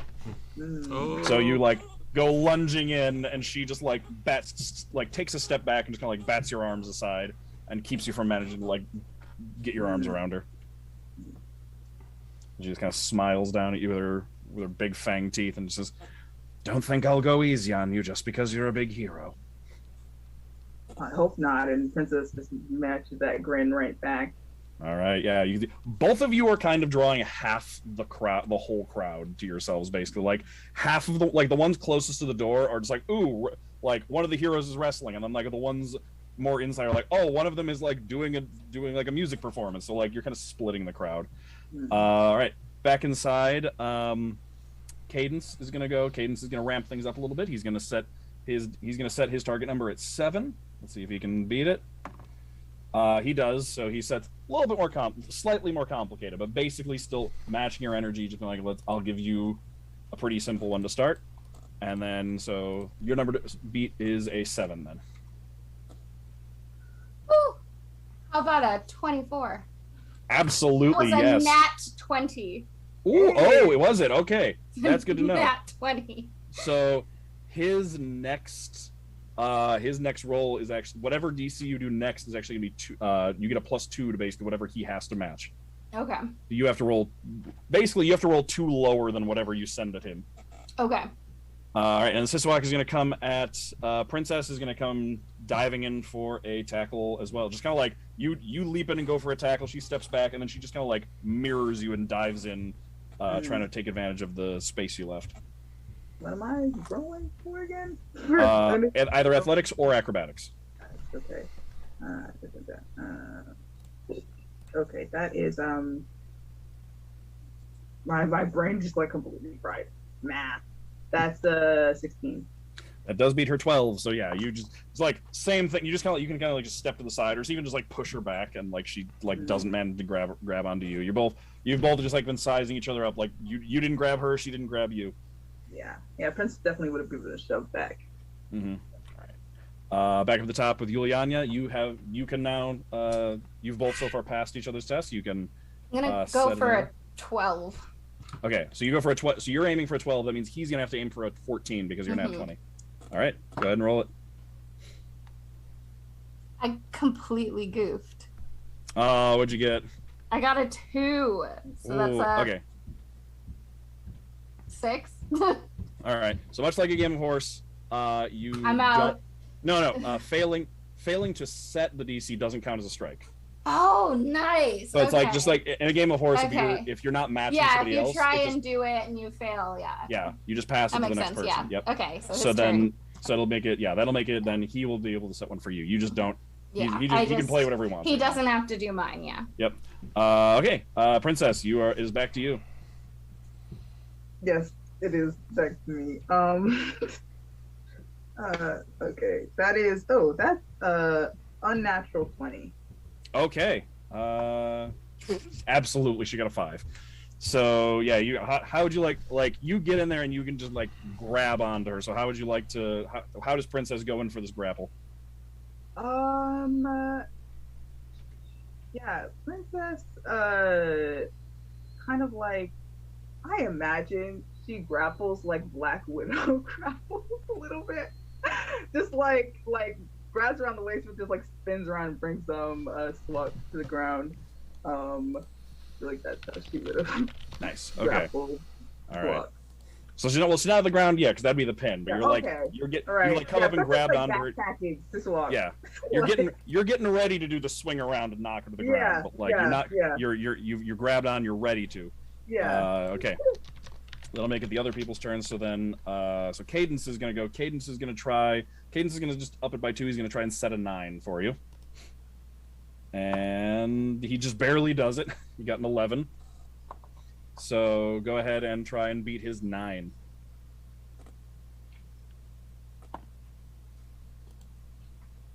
So I'm working on beating a 9. Sorry. Yes, you're good.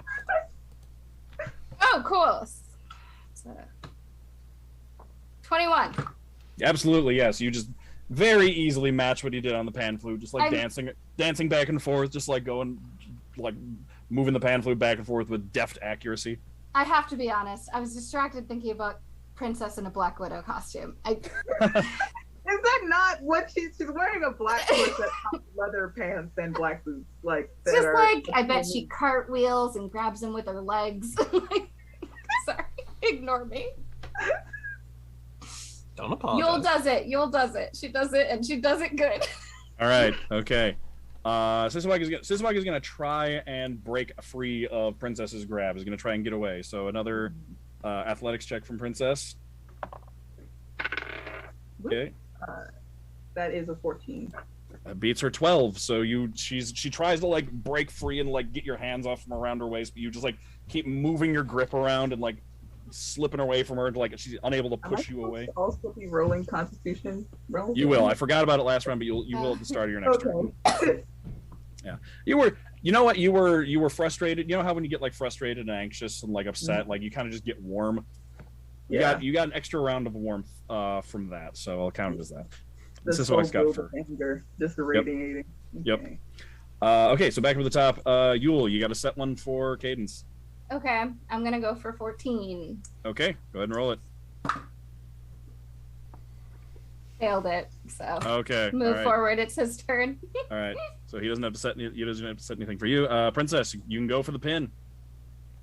Okay. Oh wait, first before I forget, Constitution saving throw. Yes. Okay. Start the number to beat is an 8.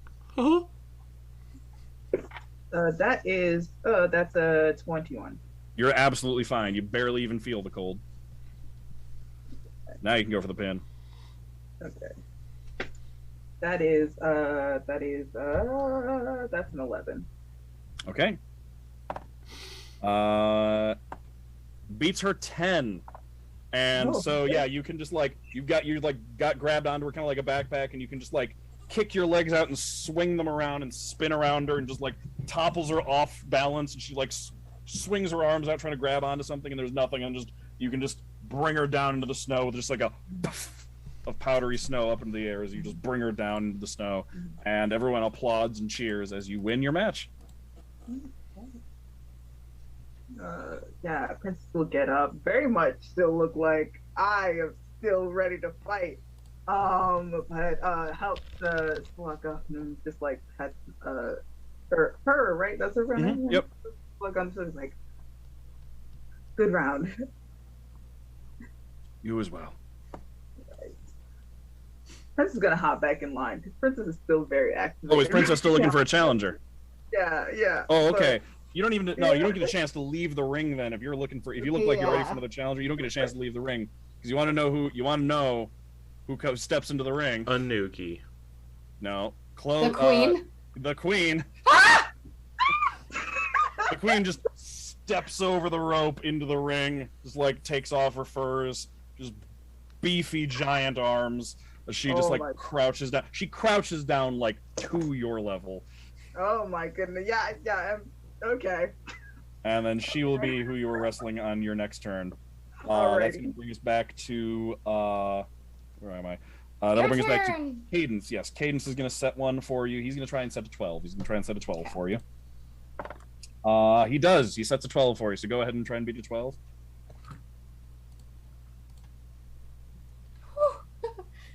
I literally got a 12, so Okay. All right. 16. Okay. So you are. Yeah, you're back. It's like Doing every time you alright. try and send something his way, it doesn't really work out that well. But you're matching everything he's sending at you. It's like which Yule has like perfect pitch where she can like find melodies and like play back what someone plays at her, but she can like crap at making up her own. that's fitting here. And you know what? But it's working because the crowd is having a great time with this because they're just getting a nice long performance back and forth. It's very exciting. So that'll bring us back up to the top with Yule. Quick question before you go on with Yule. I think Tedros will step outside at this. He'll walk past Yulyanya and give her like a wink and a nod, and he'll step outside to go watch what's going on out there. Okay. Oh, by the way, have you been adding the D4 for Bless? Oh wait, is Bless for? Does Bless? It's not. Bless doesn't apply to skill checks, does it? It's guidance, but she hasn't used it yet. Guidance. Oh, okay. So yeah, on one of these you can add a D4. Oh, nice. Yeah. Cool. When I screw up, I've got a D4. Yeah. So it is back to you. You can try and set a DC for Cadence. I'm gonna try 14 again. Okay, go ahead and roll it. Nope. Okay, Just all right. Keeps. All right, nothing from Yule. Okay, Yule's on the defensive. New dice. Yeah, I might have to try Oh, a nice. different one. I'll try a different one. All right, and then that's going to bring us outside to the to Princess, where Tedros, you get out there just in time to see Princess and the Queen circling each other in the wrestling ring. And like a Noogie is there, just like, go mom. Oh, he's so cute. Oh my Just wrestle a noogie. Yeah, what are you gonna do? You gonna beat this kid's mom up right in front of him? It's fucked up. Hell yes. He's actually like, he can't decide who to root for. He's just like, go mom, wait, but also go Princess, you rescued me, go mom. Like he's like, I want both of you to win. Like can't decide. It's like the one who rescued him from a witch or his own mother. He's torn. So you can go ahead and try your first grapple at the Queen. Okay. Ooh, okay. We start off hot. Okay, that's a 22. Ooh, okay, all right. Let's see what the Queen's got. 42 for the Queen. I know, right? Pretty good. 17, but not good enough. So you just rush up and you can just grab onto the Queen and whatever way. How does Princess start this grapple with the Queen? Princess would me being mad extra, but like run up and like leap and like use the Queen's shoulders to like do a flip over the Queen's shoulders and grapple around her neck. Oh, okay, all right. It's like Yeah. the full like piggyback or like shoulder ride. Like, yeah, like have her arms around her neck like this, like that. Okay, so you're kind of like a piggyback. Yeah, you just like Yeah, backpacked onto her. Okay. Backpack, yeah. That's Prince's signature move. When you're that small, you're always backpack. Yeah. Okay, that will then bring us. That'll bring us. Okay, Cadence. Cadence is going to try and go for the 14 to set it for Yule. And he does. He rolled exactly a 14 on the die, so he's got a... Yeah, he got a 17, so go ahead and try and match the 14. Okay. Oh God! Wow. She's out. Even if I think even if I roll a d4, because I rolled a 3. Ooh. So. Yeah, I think that. I think Cadence wins. That's only one strike. That's only one Oh, strike. I get a strike. Okay. Yes, I get a multiple strike. It's like horse. Yeah. Okay. Yes, I have a strike. Mm-hmm. You have a strike. So everyone's like, it's one of those like clearly he won that round where it's like he gives you a melody, Yules like trips over it and like misses a few notes, and everyone's kind of like, "Ooh, yeah, we know that. Yeah, that didn't go so well." But you can try and get him back. That'll actually. Oh, and then that'll bring us to the queen. The queen is going to try and just get Princess off her back. So she's going to roll athletics against Princess's either athletics or acrobatics. Or no, it's just athletics against your athletics because she's trying to break the grapple. Am I rolling Constitution as well? Yes, I keep forgetting. Roll Constitution. She's going to as well. Okay. That is 7. Ooh, okay. You actually failed it. So, Princess, you've been out here too long. You're starting to get cold. So all of your rolls are about to be at a disadvantage. Okay. So you're just like you're having a hard time gripping. Your hands are kind of numb from like rolling in the snow with Sisawak. So like you're having a hard time like keeping grabbing on because you're not like if you don't look down, you can't necessarily even tell if you have a good grip. So go ahead and try and roll to keep hold on the queen. Ice, okay. baby. Okay. That's the 19th. So that's 21? Yeah. With disadvantage? Oh, with disadvantage. Yeah. Damn it. Okay. Mm-hmm. You're right. Okay, that's not that big of a difference. That's 19. Ooh, okay. You tied, so it's gonna stay where things are. So the queen is like trying to grab on you, manages to like grab you a few times and pull, but you manage to just hang on, and she like can't yank you off her back and get you on the ground. So you stay on. Yeah, Princess All just right. laughed at that. Mm-hmm. Like Princess is very much enjoying the fight. Mm-hmm. Okay, back at the top of the Yule. I'm trying to set one for Cadence. Okay, going for 14 again. Okay, roll it. Dangerous. Oh, all right, 15, 19. Okay, you set it 14 for Cadence. Cadence has to try and match you. And 5. So he gets overconfident. You get your strike. You mess up his last one. And he's like a little overconfident. He's like he hasn't had to match you so for like the past 3 rounds. So he's just like been kind of like he was getting ready to just kind of like showboat, but then like you actually do it, and he's like, oh no, and he's like caught off guard, and then like she brings out the melody of her people. Yep, and then it is a strike, 1 strike each. All right. So he is on the back foot. That'll bring us to then. That'll bring us to Princess. Mm-hmm. You can go for the pin. Just a minute. Okay. Oh, okay. That's a 22 because I rolled a 20 and then a 19. Ooh, okay. She got a 24 though. Damn it. Mm-hmm. So you go and try to go for the pin. You like you're on her back and you just like wrench your entire body around trying to push her down. You can feel her start to tilt, but then she just like plants 1 foot down in the snow and like snow comes flying up from the stomp, and then she manages to right herself back up again and doesn't get thrown off balance. Okay. Close, or very close, but not quite. Not quite. Okay. Mm-hmm. Okay, Cadence is gonna try and set a 15 for Yule. He's gonna try and he's like, okay, all right. Now we're really playing. Now we really got this. Let's see what I can do. Let's see what I got. But he gets an 11, so he does not actually successfully set one for Yule. So Yule doesn't have to roll. He doesn't have to roll. All right, Yule's gonna try a 15.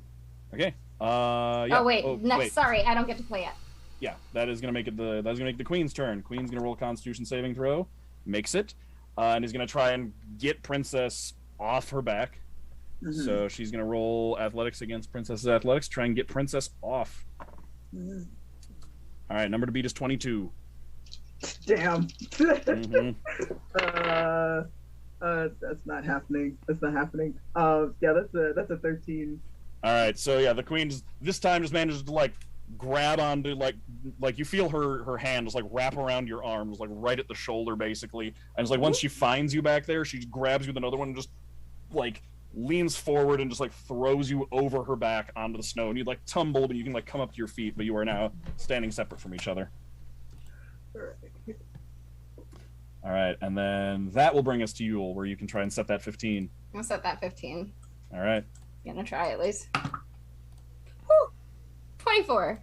Nat 20. Nice. Oh, that's nat 20. Okay, so that means he has to beat a 17 because it brings it up by 2. All right, he is sweating because you just like you pull out this melody. It's a good difficult melody, but then you put some extra flourishes on it. You put some extra stuff. There's some like you put some dance moves on it too to like just add on. Like he has to. She like literally backflips in the air without touching the ground as she's just playing the pan flute.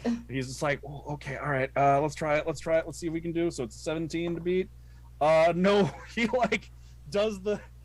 It's not a backflip. He doesn't quite like land on his head, but it's more like a death drop onto his back with like a little bit heavier of a thud than he was hoping for, and like that kind of interrupts the melody, and he's just like laying on his back on the ground playing for a second, and then once he's done, he just has to like stop playing and get up. So that is 2 strikes for Cadence. Yule is literally gonna run over and be like, "Oh no, you didn't have to flip," and help him back up. I'm good. Show must go on. All right.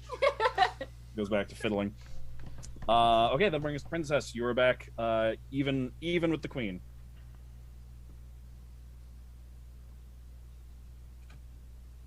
I would like to rage. Okay, all right. You let out your roar of fury. So the rage is going to cancel the disadvantage from the cold. And then the queen rages. Oh my god. No, well, queen can't rage. Rage is like not so much as Princess has a quiet rage. It's good to be like this focus. It's not like outward, but like there's definitely a change in demeanor. Okay. Yeah. Okay. Okay. Okay. That I keep on rolling 19. What the hell's happening? Okay. So that's a what's 19 plus 3? What's 19 plus 3? 22. 22. There you go. Okay. My brain blinked. All right. That that is a nat 1 from the queen. So you managed. Not only do you manage to grab onto her, she's gonna have disadvantage to try and break that grapple on her turn. Okay. As I she's just just got like distracted by me raging. yeah, she's just like what, and then you like come in and you just loop up in there and just like get her in a. You basically you kind of like hook one leg too, so she's like a little off balance. She's gonna have a really hard time getting you off her back this time. Okay, we're gonna go back to Cadence. Is gonna try and set a 15 right back for Yule, and he does not. He gets an 11. Okay. So he is on the defensive here. On Yule's turn, Yule could take it for the win. I'm gonna try a Oh no, it's not. Queen's turn first. Queen's Queen's gonna roll against the cold. Queen is also cold now, so she's got. You can't have double disadvantage, but that disadvantage is going to persist. So she's going to try and roll to get Princess off of her with disadvantage. Princess does not have disadvantage now because of the rage.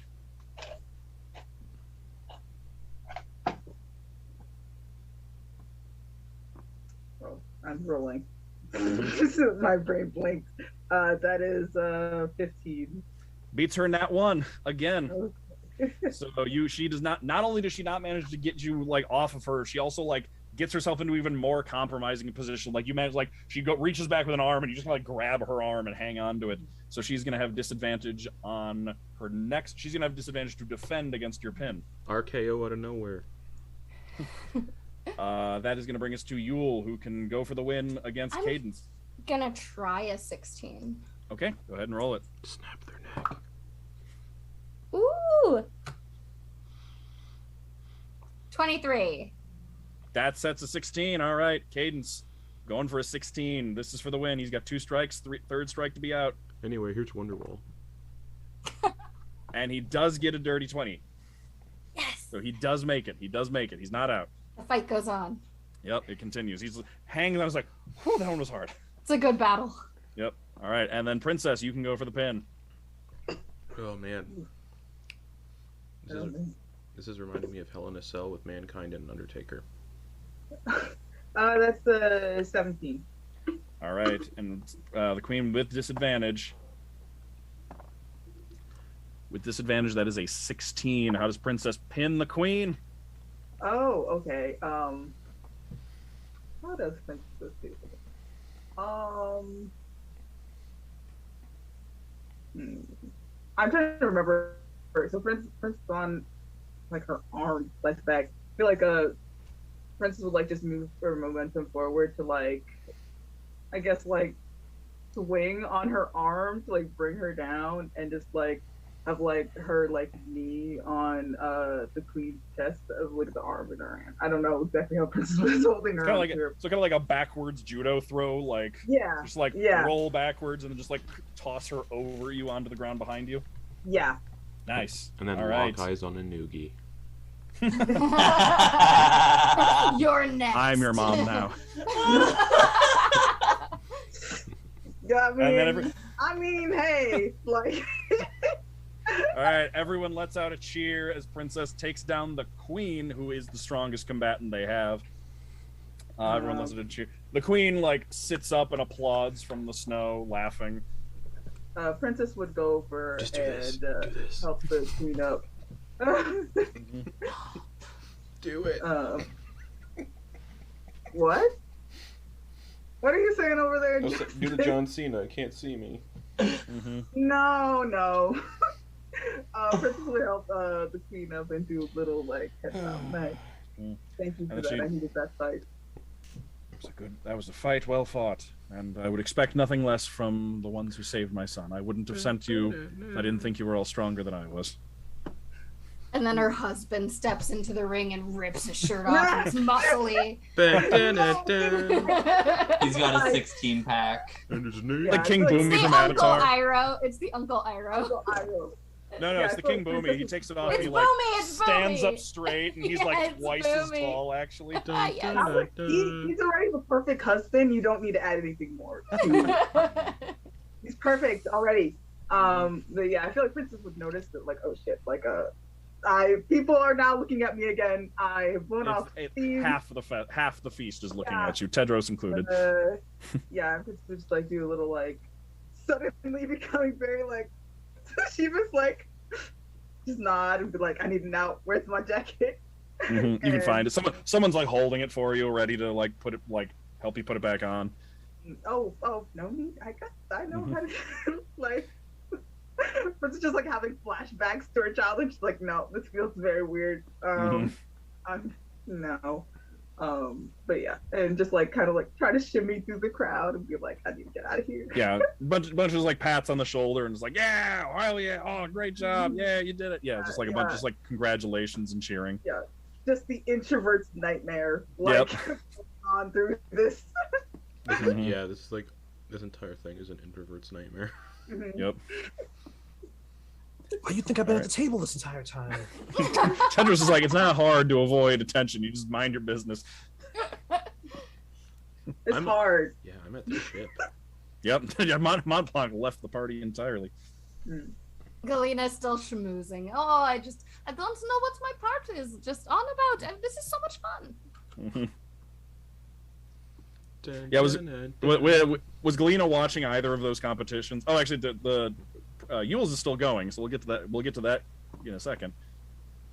I think Galina saw the golden opportunity that these two things happening at the same time kind of allows for more quiet conversations, and has signaled to Wilhav to come speak to her, and like just kind of like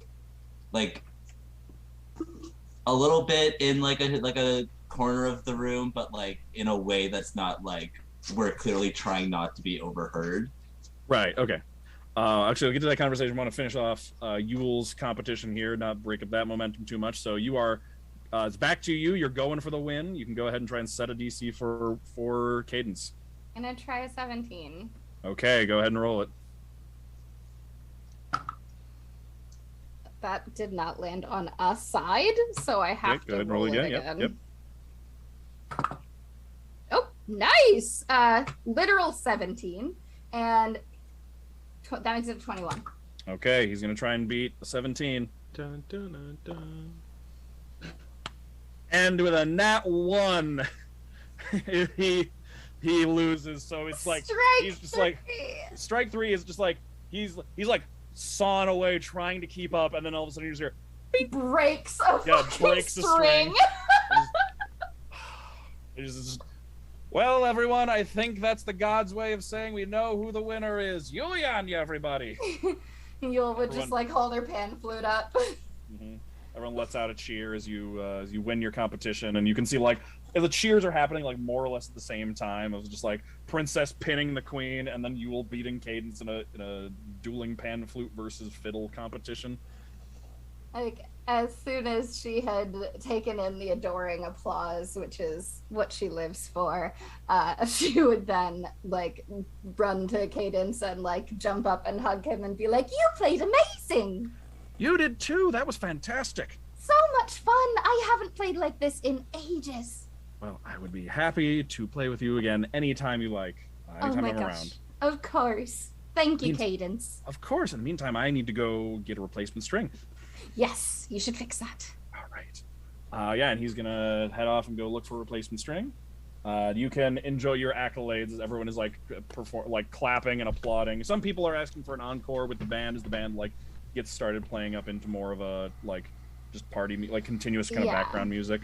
And if the music starts up again and there's like people dancing again, Yule might just sort of weave her way into the dancing. Okay. Yeah, you can start dancing with everybody. Yeah, Princess, you can come in and see. Oh, sorry, what? What time of day is it now? It's coming like it's like mid-afternoon, mid-late afternoon. You can come in and see Yule's like the end of Yule's victory as Cadence leaves to go get a new string. And actually, we're gonna jump over to Galina, who's talking to Williv in the corner. It was like during these two competitions, so rewinding a little bit. Yes, a full summary of everything that's transpired, everything we've discovered, everything that's been going on since I last saw you. Right. Yes. So we haven't been able to do much in the way of digging or looking around. The place really doesn't respond much well to anyone but all of you. Well, mostly your friend with the owl necklace. That seemed to unlock a lot of things. Nothing else really presented itself after that. Wasn't a whole lot in the way of paperwork for me to look through or ledgers. I was able to put together some information, not a lot though. Mostly just personnel reports, and I've got some names of the names of some of the people who were working there. But he didn't give very detailed record, which you found out before you left. All right, well, that's a wonderful job. You did great. We're not going to war with Verok, luckily, so that's great good news. Great news. Sort of got that impression from just gestures at the party happening. Yes, of course. Now, tell me, Wilhav, do you have a job? I don't know. Do you want to have a job? Yes. Fantastic. I'm going to give her a letter that I've written for Uncle Bliam. Mm-hmm. Give it to her and be like, all you have to do is go speak to Lord Bliam of the 5-star chalice. Okay, I can do that. Give him this letter, of course. Okay, I can do that. Yes. And it would look very good on you if you also managed to, I don't know, like, put together the Aeorian fleet home. I thought all of them left already. Well, we've got the ones from the ruins, no? There are no boats at the ruins. The ruins wasn't coastal. Yes, but we have Aeorians at the ruins. Oh, Aeorians, yes. Aeorian ships, no. No, exactly. Sorry, the fleet, again, it's my fourth language, okay? It's hard for me. Okay, right. Just, you are in charge of collecting all of the Aeorians left at the ruins in Sverok and taking them home, back to the province of the 5-star chalice. Understand? Okay, I can do that. All right, wonderful. I have complete faith in you. I'll do that. Yes. I need to find someone to get me to the get us to the coast, but we can work that out tomorrow. Yes. And also here is another letter to give to Harmon, the head merchant. Okay. All right. It Wonderful. takes the letters and everything. All right. Thank you. I will see you in Aor. Mm-hmm. And then I'm going to disengage to go speak to good old Teddy. Okay. Tedros, you can see Galina on her way over. Hello, enjoying the party? Of course. Not every day I get to watch everyone have so much fun. Wonderful. I told Montblanc like you told me to, and he pretty immediately stormed out. Or maybe not stormed in like the fashion set, like the normal sense of the word stormed, but you know, there is definitely the vibe of like the danger of a sea storm. Does that make sense? It makes perfect sense. That's literally the last thing he saw before all of this stuff happened to him. All right, all I'm saying is that you are to blame for him being upset because it was your idea. So if he comes back to yell at me, it's on you. Fantastic. I'm okay But with also, let me re-describe each of the places that I visited and see if any of them are connected to you. Oh, but before that also, as it turns out, the ruins are much harder to interact with when you specifically are not there. Okay. I'll keep that in mind. All right. And you see Tedros pulls out what seems to be like a single piece of paper that he's like carefully folded up into his pocket. It's like, I figured someone would have something I need to write down. So, got some charcoal. I'm ready. Ready for what? You just said you're going to describe all the places. Oh, right. You're right. Sorry. Yeah, just describe it slow, because even if it's not mine, we should have record of this. Of course. And then I will painstakingly describe everything that I saw. Okay. So Galina describes, let me find them. So Galina describes a green landscape covered in tall grasses, dotted with gnarled-looking trees, with massive visible root systems that stick up out of the ground around them. Kind of organized in alternating rows of scrubby grasses and low brown moss. But she discovered that the moss is actually a thin layer of scum and plant matter that grows on top of the fen waters, masking the flow of water underneath them. So that one was just a fen hidden underneath moss, floating moss. That one doesn't really sound familiar to you. Do you go over the Titan's Grave one again too? Might as well. Okay. The description that she gave Monty of Titan's Grave, basically. Another one is a long, winding river, as far as the eye can see, rushing like it has somewhere to be around rocks and boulders, some of which poke up out of the water. But the rocks are all covered in green mosses and algae, making them bright green. So it kind of, just like looking at it from a distance, kind of looks like a strip of emerald cutting across the landscape. And then the last one is something that was standing on an absolutely she was standing on an absolutely massive pair, there we go, of walls extending out from either side of a strait connecting a vast inland sea to an ocean. An extraordinary feat of stonework extending hundreds of feet into the air and what looks like at least a mile in length from either side. However, the inner parts of the gate have been chipped away and destroyed, and the wall itself is pockmarked with massive chips and dents as if struck by large stones, leaving it falling apart and hardly a shadow of its former appearance. And also describes that passing through the sea gate were about half a dozen Yorian ships heading towards land. And Tedros, you do recognize that one. Yeah. And the Yorians are headed there for that last one? Sounds like it, yes.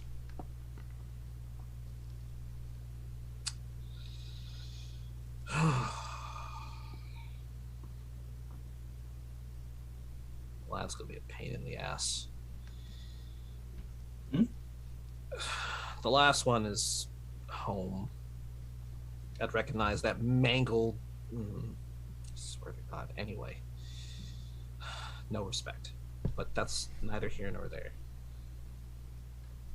I know what that is, and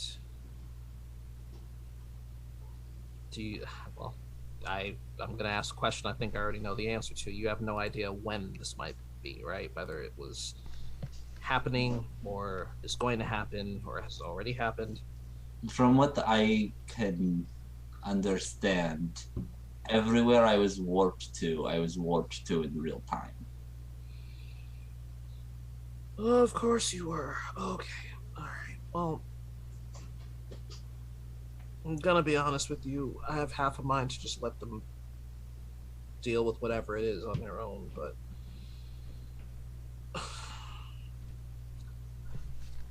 that's a tomorrow problem. It's a tomorrow problem. I'm sorry that I saw something upsetting.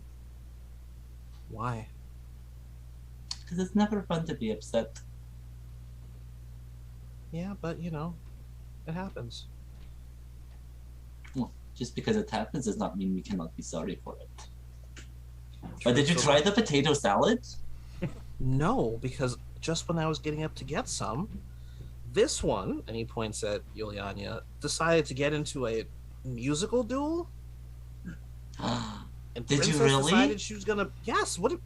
Yeah, so Well, if this you was going out conversation- dance. Well, so actually, if this conversation was going on at the table, at some point after dancing, she would have been like looking around to see who all is still here, and seeing if Galina and Tedros were back at the table, she would have wandered over there. So this is a perfect time for her to be like, "Oh, did you really?"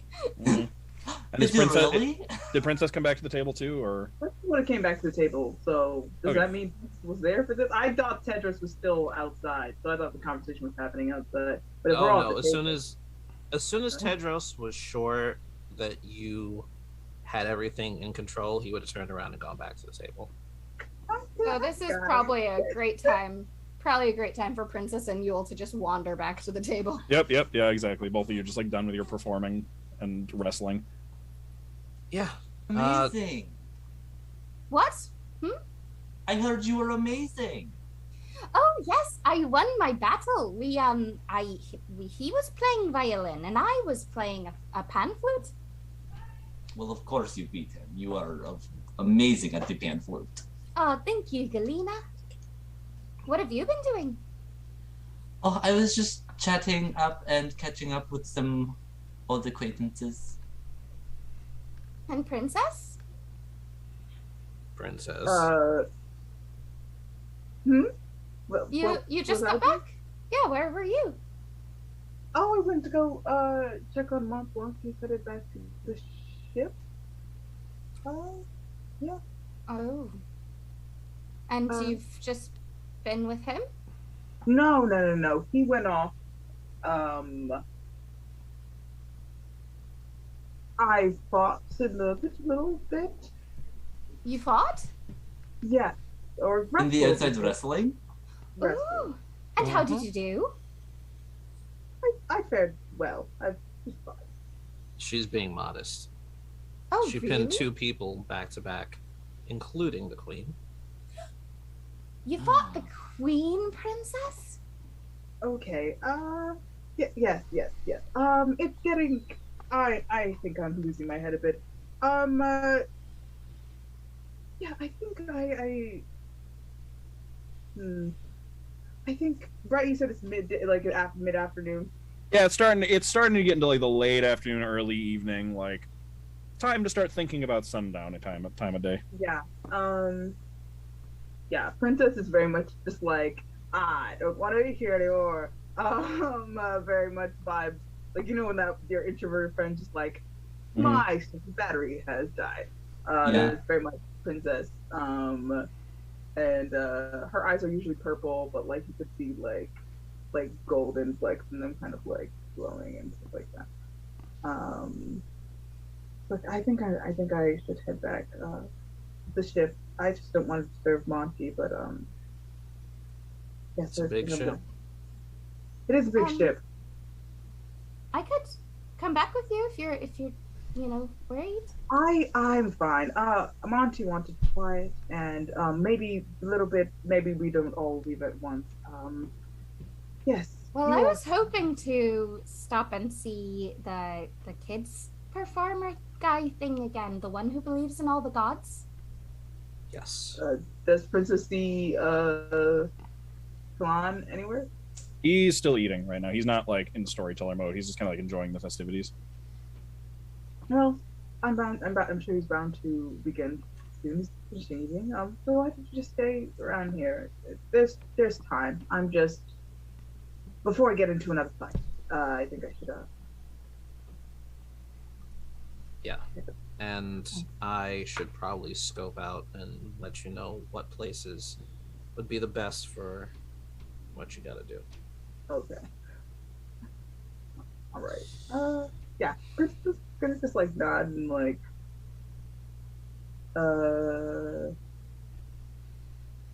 Where's that actually? Before Prince leave, where's the queen right now? The queen is probably watching more wrestling matches. He's staying over there with Anugi, just like watching wrestling matches off to the side. Princess would just like walk up and stand before she goes back to the ship. And stand next to the queen, watching the fight. Like give a nod.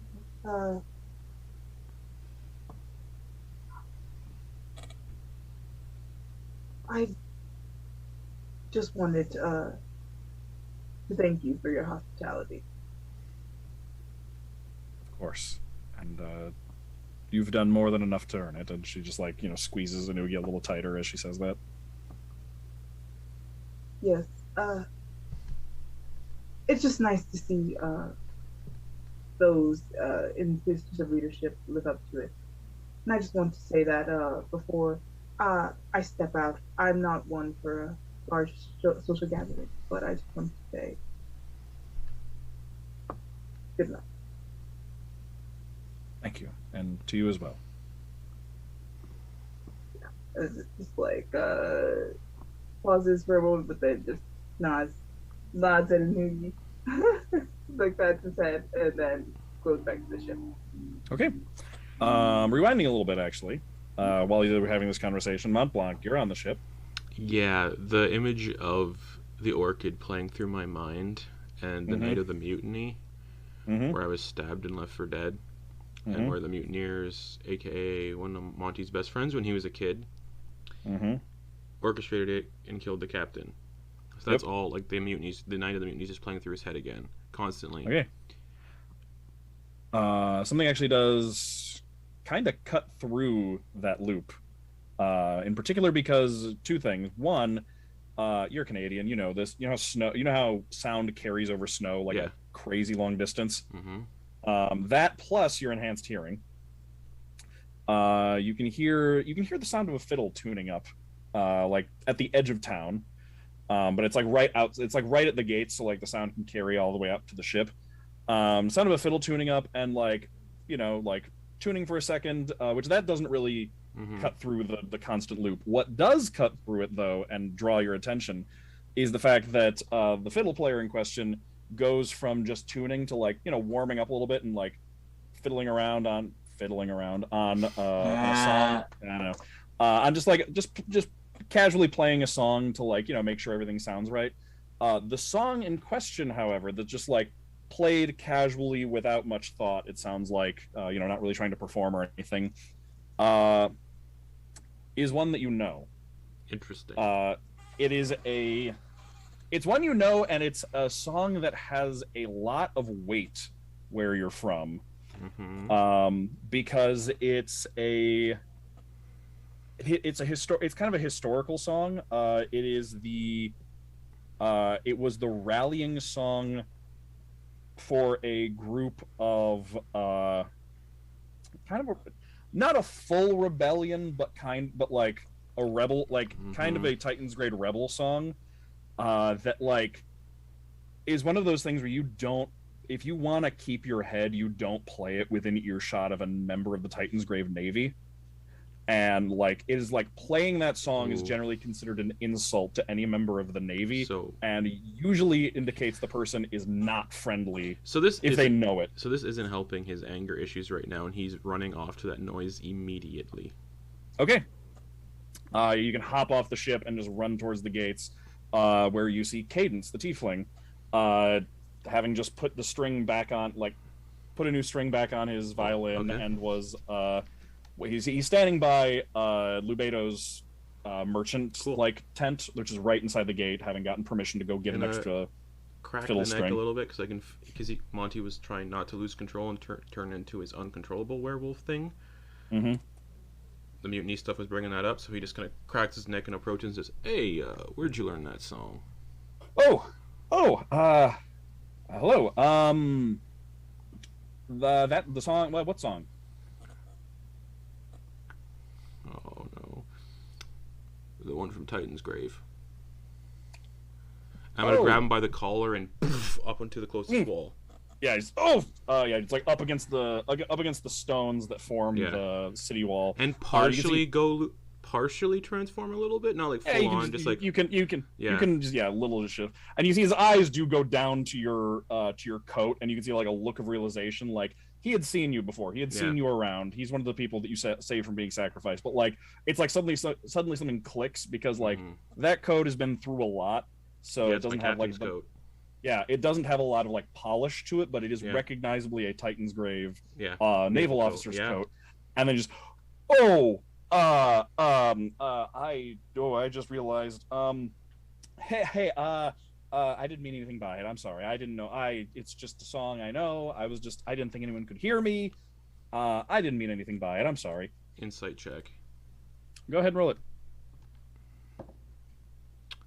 Natural 20 for a 23.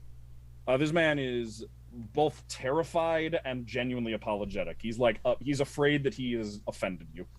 I set them down, and kind of like hold back the transformation. Who taught it to you?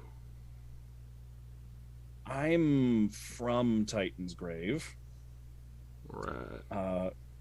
And so it's been in my family. It's one of those, like, it's a song that my family, like, we're taught as kids, like family gatherings only kind of deal. Yeah, interesting.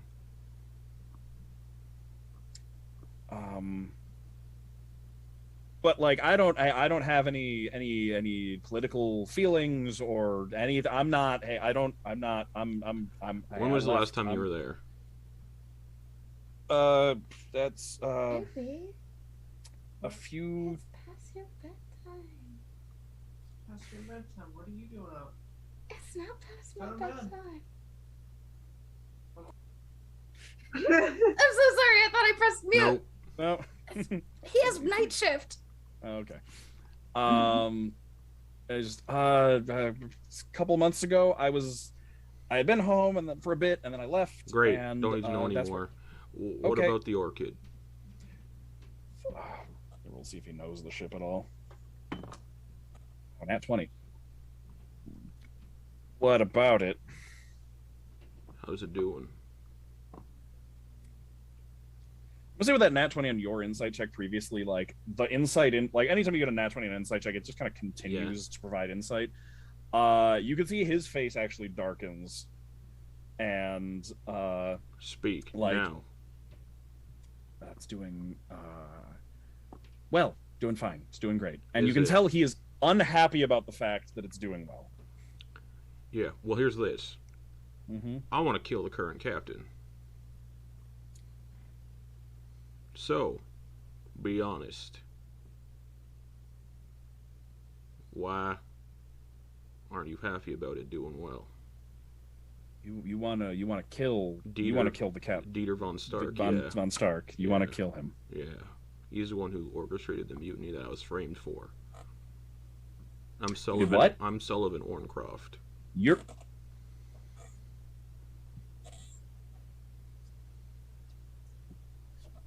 You can see a lot is happening.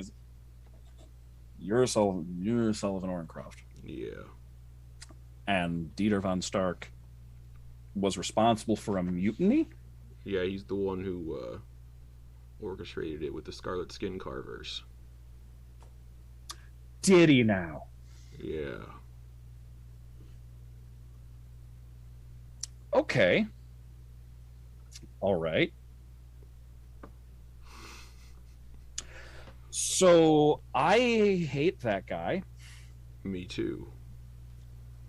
Cool. Yeah, he got my dad put in jail. Who's your dad? A musician. My family, the song, my family was the rebellion the song is from. My family participated in. Particularly, it was I hear a lot about it. I hear a lot about it at family gatherings and everything. We're told from when we're children about it, and about how the family line is that the reason for it was because of the amount of power that the Navy has and corruption in the Navy. So my family is just generally raised to be very suspicious of the Navy and everyone in it, and particularly speak out against people, and always be on the lookout for corruption. We generally don't trust the Navy. My dad's a musician like me. He's who taught me how to be a musician, and I guess he was performing. Part of performing is not just playing. You got to entertain the crowd, and most of the time, you tell some jokes, like like sailors are tough people. Like you tell some jokes at their expense, and like usually they laugh about it, especially when they've had a few things to drink. They should, yeah.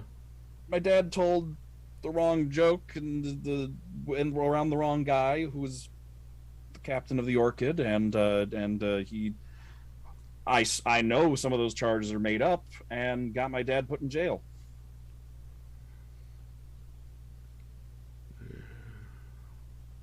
Sorry for attacking you. I know.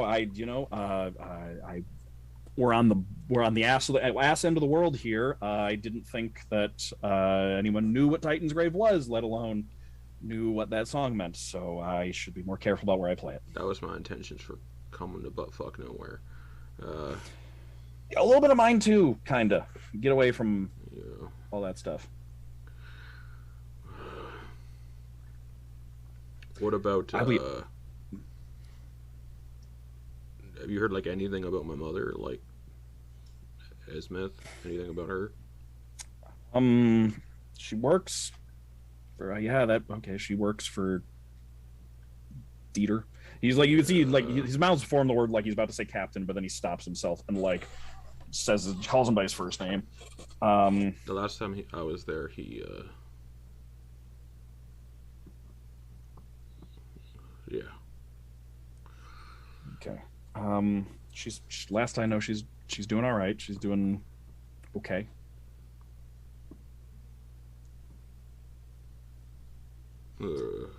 I just want to like I said, my family has always been suspicious of anything the Navy tells us. So I'll be honest, I and my family were always pretty suspicious of stories about the mutiny and everything, and what they say about you. That's good to hear. It didn't make sense. Sorry.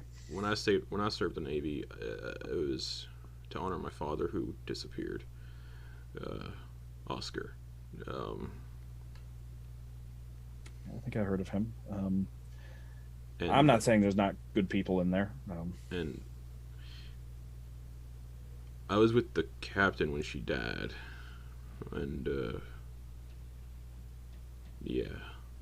Dieter snuck his way onto the ship just as a little crew member and was feeding details to the Scarlet Skin Carvers, which aided in the mutiny. And then they threw me overboard. Well, I left overboard. I thought I drowned. Well, lo and behold, I did not. Yeah, I'll be honest. I didn't I didn't even recognize. I mean, I haven't really. I've seen the wanted posters, and even I didn't recognize you for a second.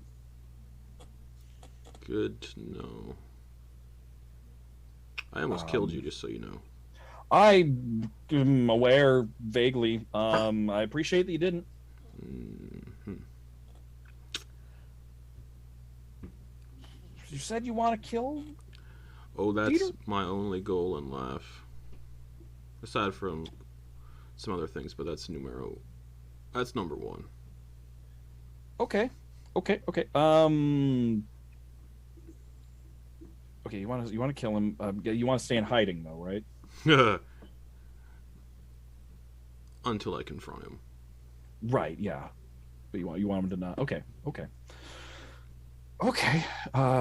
So what brings you down here? Long story. Okay. Fair enough. Traveling with a bunch of people and partially sort of being dragged along, but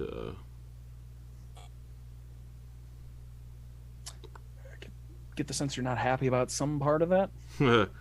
yeah.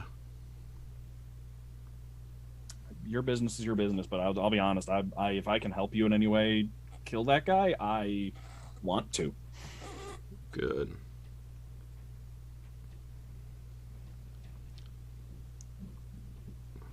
Is it? Are you worried he'll figure out who you are before you get there? Yeah.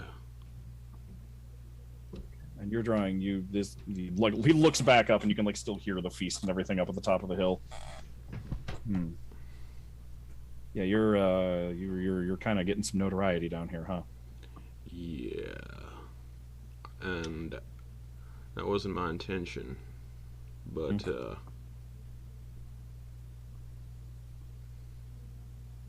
you know. Notoriety, well, that's not a bad thing, because that could get you friends and allies and resources and stuff you could use to go after him, right? But of course, we could also let him know you're coming. That's the concern. Especially since my mother's still in Titan's grave, he could have leverage if he finds out. Right. Okay, I had a thought. All right. I have a thought. Like I said, I want to help. I'm a musician. I'm a storyteller. I'm not good at. I can't really fight. I've never killed anybody. But what I can do is what I'm good at. I get the sense that wherever you go, stuff like this is going to happen if you keep doing the kind of stuff you do. Unfortunately. So, if you can't help the fact that people are going to tell stories about you, what if I tell the stories first and make sure they're only what you want them to be? Interesting. You know, I can make up some, I can write up some stuff. I can, we can pick where, Montblanc, Montblanc, I can what if some story like a lifelong alibi, a life story for Montblanc, Montblanc, the hero, the monster slayer, if we it's like you're someone else entirely. So if the people hear about you and the stuff you're doing, the Sullivan Orncroft couldn't be farther from their mind. Yeah, and I've kind of been saying I'm from Tiburon, if you're aware of the place. I've passed through once or twice. Yeah, it's weird, Yeah. People think the governess there drinks blood and bathes in it. It's weird shit. I've heard stories, yeah. Yeah.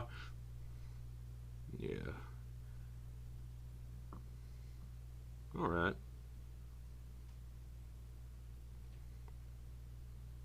Yeah. How do we explain that this Montblanc is wandering around with a captain of the Titan's Grave Navy's coat? Killed one? Okay.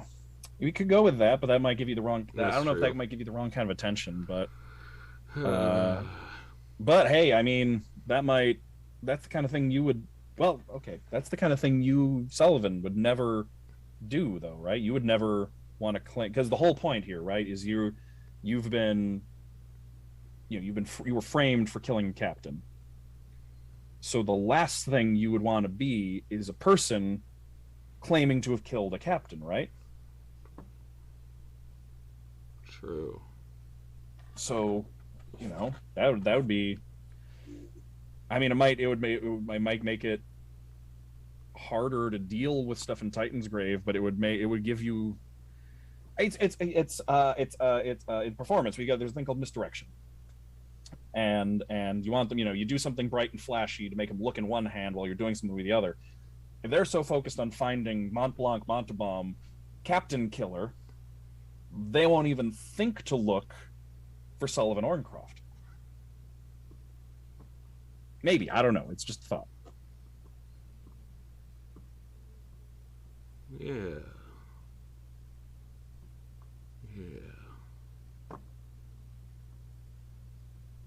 Huh. You could also... This could be risky. You could sing about the mutiny. I could. What would you want me to say about it?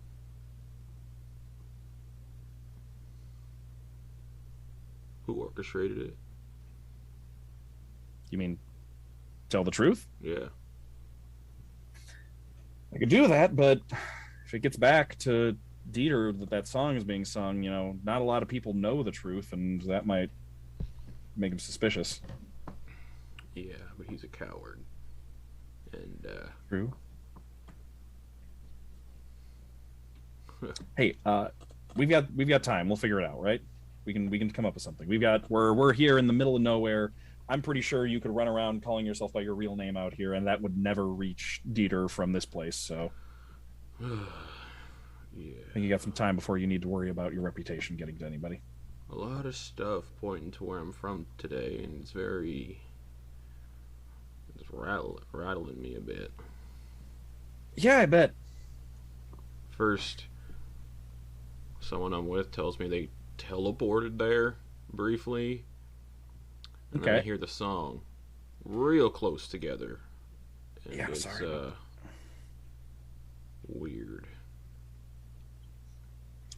And I'm sorry. I thought I mentioned where I was from when we first met. I must have not. Okay.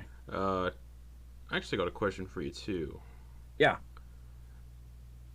During your time, traveling, or during your time on Titan's Grave, have you ever heard of a entity beneath the waves that takes on the shape of a lidless eye, wreathed in tentacles? No, I can't say I have. Alright, just curious. Okay. And as you're getting to this part of the conversation, Princess is coming down the path towards the gate where you're standing. Alright. He's clearly talking to our friend Caden. Yeah, talking to Cadence the musician, like real close, and like Cadence has his back up against the wall. Like it's a relaxed posture, but like his back is like right up against the wall. Montblanc is very close. I'm gonna catch you now and say, just pretend I mistook you for somebody. Okay. I don't know.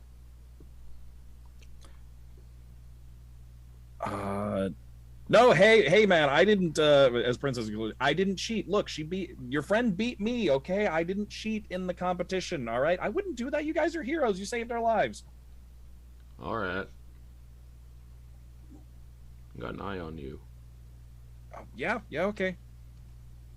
I'm gonna get back up to the party. But if you have anything else you need to, I'm happy to answer any questions you have. I've got nothing to hide. Good. Get the fuck out of here. Okay, and then he starts hurrying up the road back towards the party with his fiddle in hand. Roughing up the entertainment. Yep.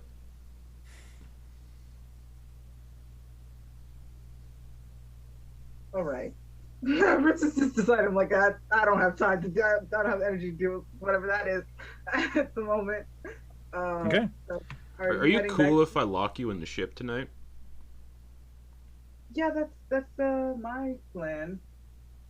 Is there a place on the ship that's like that? Like yeah, there's a hole. There's a brig down below. If I remember when I scanned it out, there's a hold or something.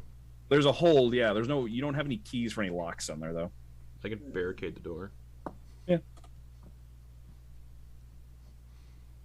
Sure. Like that sounds doable. Yeah. So, Prince Tedros there. And then hope nobody else decides to show up to hang out.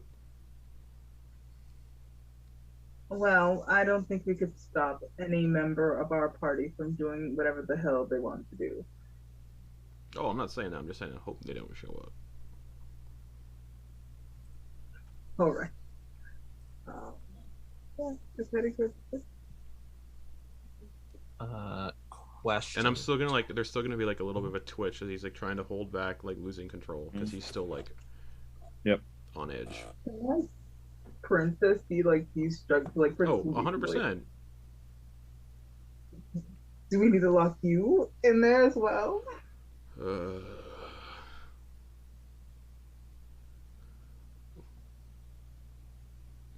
Not yet. Okay. Arcade, a question? Yes. Tedros heads upstairs to where our stuff is. Okay. What happened to the chains? Do we have them? We definitely left them in that pavilion. That's 100% what I thought. I got chains. And as we drove by them in the ship, and I'm like, well, Which pavilion? The one with the orb at the foot of the mountain. I'm pretty sure our horses may have frozen to death by now as well, unfortunately. Oh yeah. I'm obsessed with the idea of us driving past the pavilion and Princess just like doing a deep wistful sigh as she realized we were literally being there. chased at that exact I have moment. chains. Yeah, there's not much we could have really done. I had the same thought as soon as we whizzed by it. I'm like, well, yeah.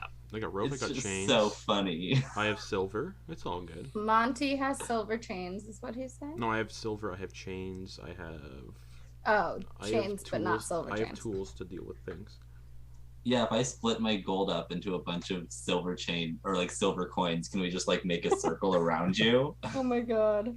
I We don't just think start that's pelting coins at her. Yeah. We were No, just back up. Slingshot. Chucking coins. Bag Like of silver we're coins and a skipping 'em. slingshot. I Oh my will... God. Worst. Yeah, you'd have to shoot them hard enough to. Yeah, You know. I'll Pierce your skin. I'll sit in the hold with Princess though, just so Okay. they have company. Okay. All right. So you two go and are sitting in the hold With the silver dagger out of my boot and holding onto it. Okay, readying for Princess's transformation. Yeah. Tedros went upstairs to check on your stuff and found the chain. You realize the chains are not there. Yeah. The feast is starting to wind down at this point. What are Galina and Yule doing at this point in the day? So last thing that happened was we were all just talking and then Princess wandered away, right? I mean, I told you where I was going. Yeah, you said where you were going and then you wandered off in that direction. Does this door open into the hole or out? Good question. Let me. It is. Please be. It's actually a trap door. Oh, sick. I'm gonna tie a piece of rope to it, and then tie the rest of it because I still have like 50 feet. I have a silk rope still. I'm gonna tie half of it or whatever I can around the handle of the trap door, and then down and around my waist, and then just sit down. Okay, so you're just like weighing down the trap door. Okay. All right.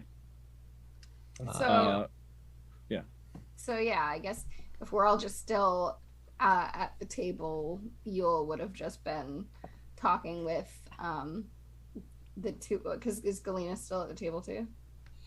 Okay, yeah. So just talking with Galina and Tedros, and then like if at any point she noticed,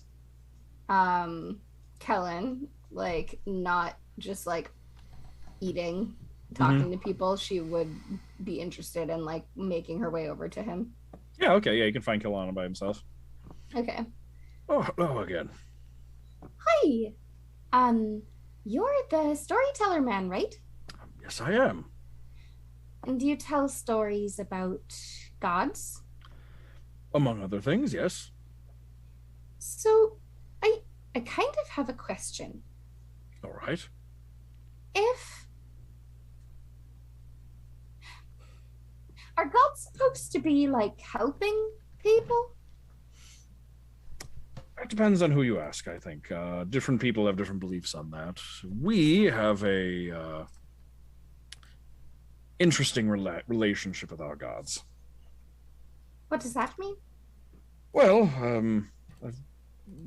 through speaking with some other people who are more traveled, and I've spoken to other people, some others, I understand that not everyone has the same view on the gods as we do, but,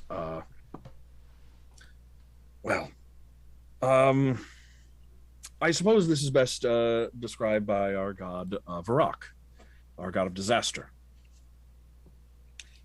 God of disaster.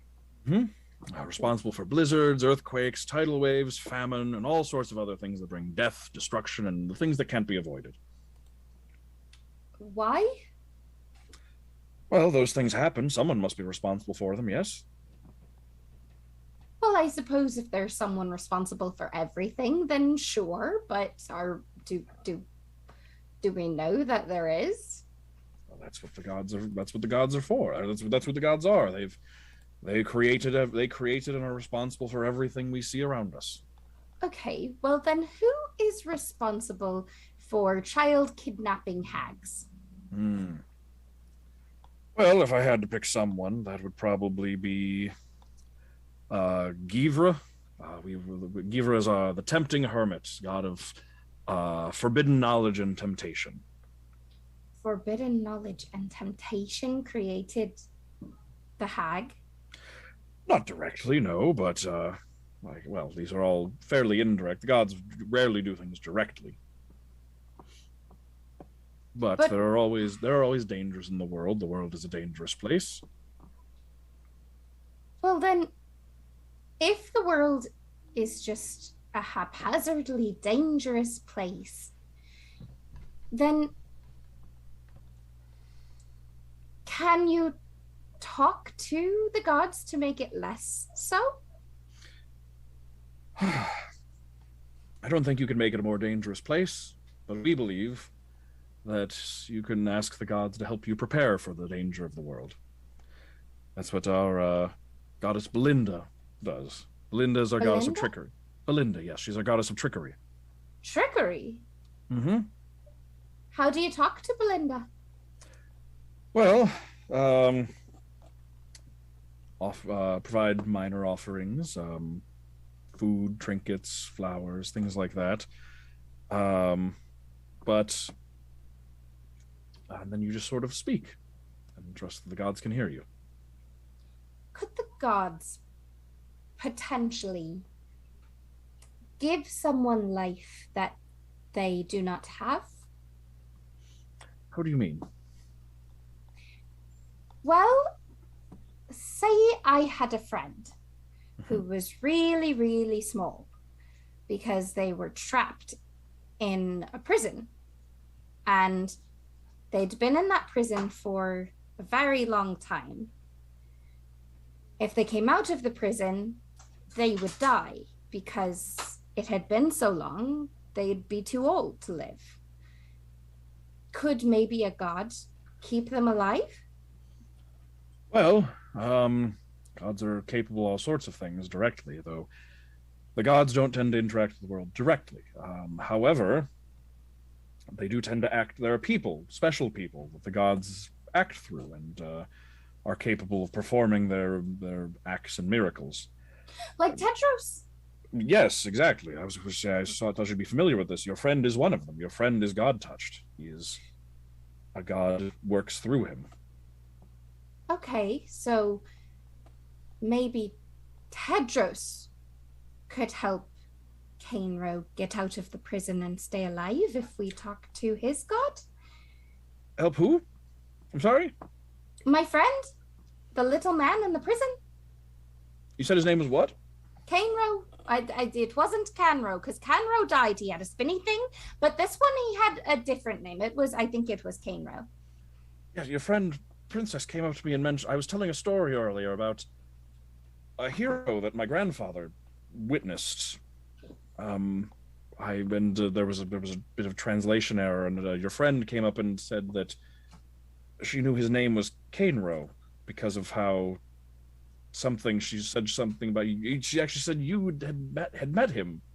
Yes, I met him in the Hag's collection. She has a bunch of little glass boxes with people in them, and he's one of the people that has been there a very long time. And I asked him how I could save him, how I could get him out. I got Anuki out just by touching a doorknob and running, but he said that if I got him, he would die because he'd been in there too long. Well, that certainly sounds like the kind of thing that magic from the gods would help fix. But the realm of things on that mountain and that witch, the only people I can think of who I would go to for something like that, for witches and magic and prisons, is the six of you. I think I don't know anyone who's more capable in that area than all of you. That's why we're the ones to rescue Anuki. No one else has been up to that mountain and survived in decades. Including Cainro. Although So, technically yes. he has survived. He hasn't returned, yes. He told us not to try to get him because he didn't think it was possible. Well, if there's anyone I know who would be able to find a way, it would be all of you. I told the Queen I thought maybe she could do something. Magic is a rare thing, and no one has been born here with it for quite some time. Well, thank you, Mr. Storyteller Man. I have a lot to think about. Of course. And Yul would just kind of like absent-minded, like she's just like staring into space pretty much this whole conversation, like sometimes checking back in to like connect eyes, but mostly just sort of like in her head just thinking. And she would just sort of like, if she had sat down next to him, she would just sort of hop off and wander back away. All right. Would anyone else at the party like to do or say anything before we hop over to the hold of the ship? Yes. Okay. Tedros will come down with his bag, and he's back in his traveling clothes. And he says, look, I don't know what's going to happen on that ship. I need you all to promise me that you will not come until morning. You're saying this to the table? Yeah, saying it's okay. I will be fine. No, that I'm not going to make that promise. Galina, please. I can protect myself, and I can keep Princess from hurting anybody if it's just myself and one other person who doesn't have to worry about getting bitten or scratched. But if there are more, I can't promise anything. So please,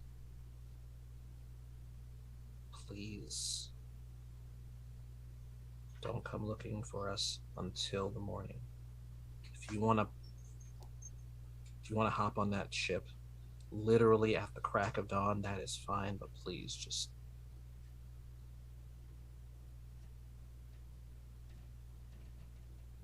all 6 of us are going to be together in the morning.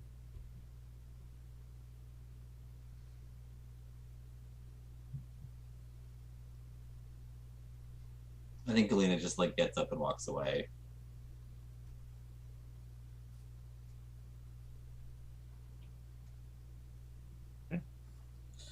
All right.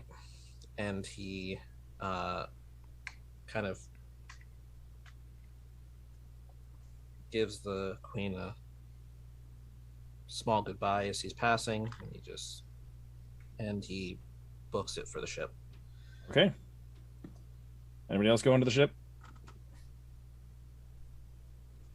I would say like you'll probably have like come to the table towards the middle of that conversation and just been like confused.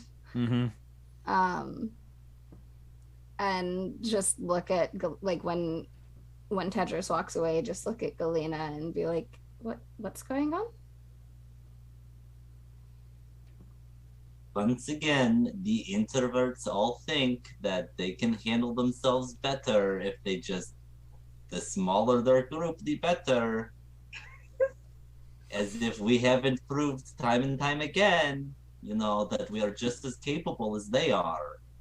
But, you know, we're loud and speak in funny accents and trip over our words sometimes. So that means that we are simply the comedic relief of the group. Is that about, is all of this about Princess and Monty? It seems to be mostly about Princess and her shift. I don't think Monty's shift is at the forefront of. Yes, but Monty's trying to leave. That is Monty's decision. That's not Monty's I mean, sure, it's technically Monty's decision, but it's not Monty's decision. He can't just leave.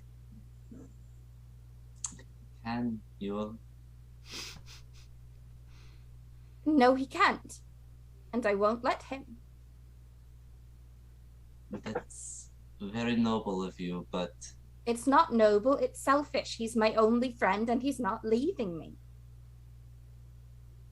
I mean, I'm sorry, obviously you guys are all of my friends, but he's my first friend. He helped me clean up the wreckage. I know, and I understand it's hard and it's frustrating. But at the end of the day, if he's really your friend, Jewel, then you have to let him do what he needs to do for his own soul and his own journey. But what if his own journey not only involves him, but it involves him hurting Princess and then leaving? Well, I guess now we have Tedros to rely on, don't we? Because we're not allowed back at the ship. Why are we not allowed back at the ship? That is what I am saying. I'm gonna bite you if you come back on this ship. Then you gonna know why. Well, I already talked about this with Tedros and Princess. But you see what I'm saying? You went to Tedros and Princess, even though time and time again I have.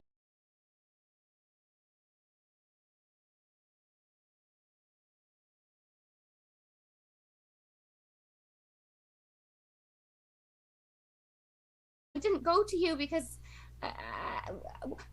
I mean, it's not that he said anything bad about you. No, I know. He does not like me or Viktoria. He doesn't quite like you guys as much. No. He actively dislikes us. I wouldn't say he actively dislikes you. No, I would say he I'm very good at this. It's just that he just doesn't feel anything towards you so much. You know, it's like, kind of worse. It's not the same. It's like, you know, he has issues with nobility, and that's his problem, you know, personality and such. But I'm sure he cares about you more than he knows that he cares about you. He's just a little dense sometimes, and that's Monty. I love him. We can't let him go, and we can't let anything happen to Princess.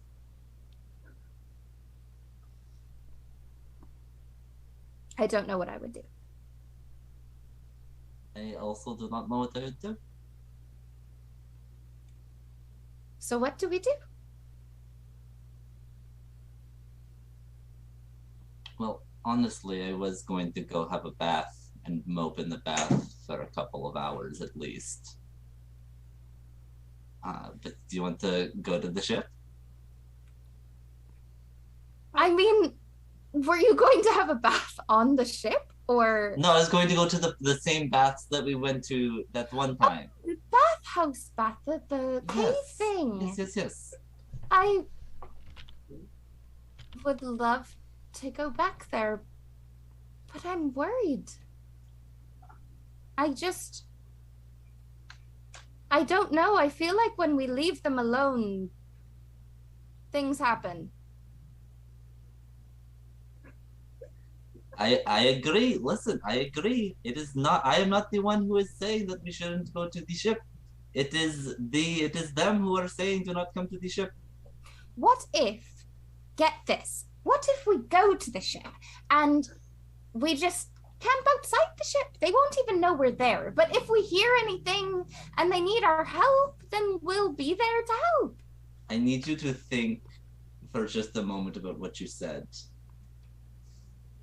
Camp, you don't want to. There you go. You're so bright. Galina,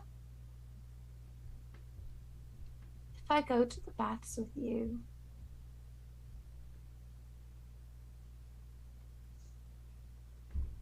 you're going to have to hold my hand. In the bath?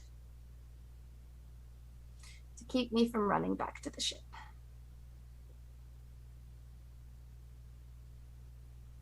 All right. Viktoria is also there and is just going to say, so are we going to the ship or not? Listen, is your friend, okay? Is your friend who said don't come. So are we going to ship or not? You figure it out. I'm going to bath. All right. Then we're going to bath. I suppose we're going to the bath. Okay, so you all go to the baths. Then the ship is going to be Tedros, Princess, and Montblanc. And I have the trapdoor tied down.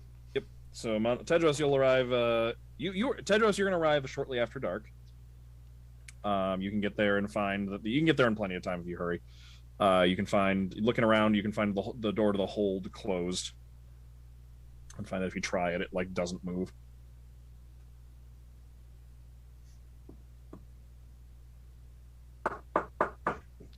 Howdy. You in there? Yeah.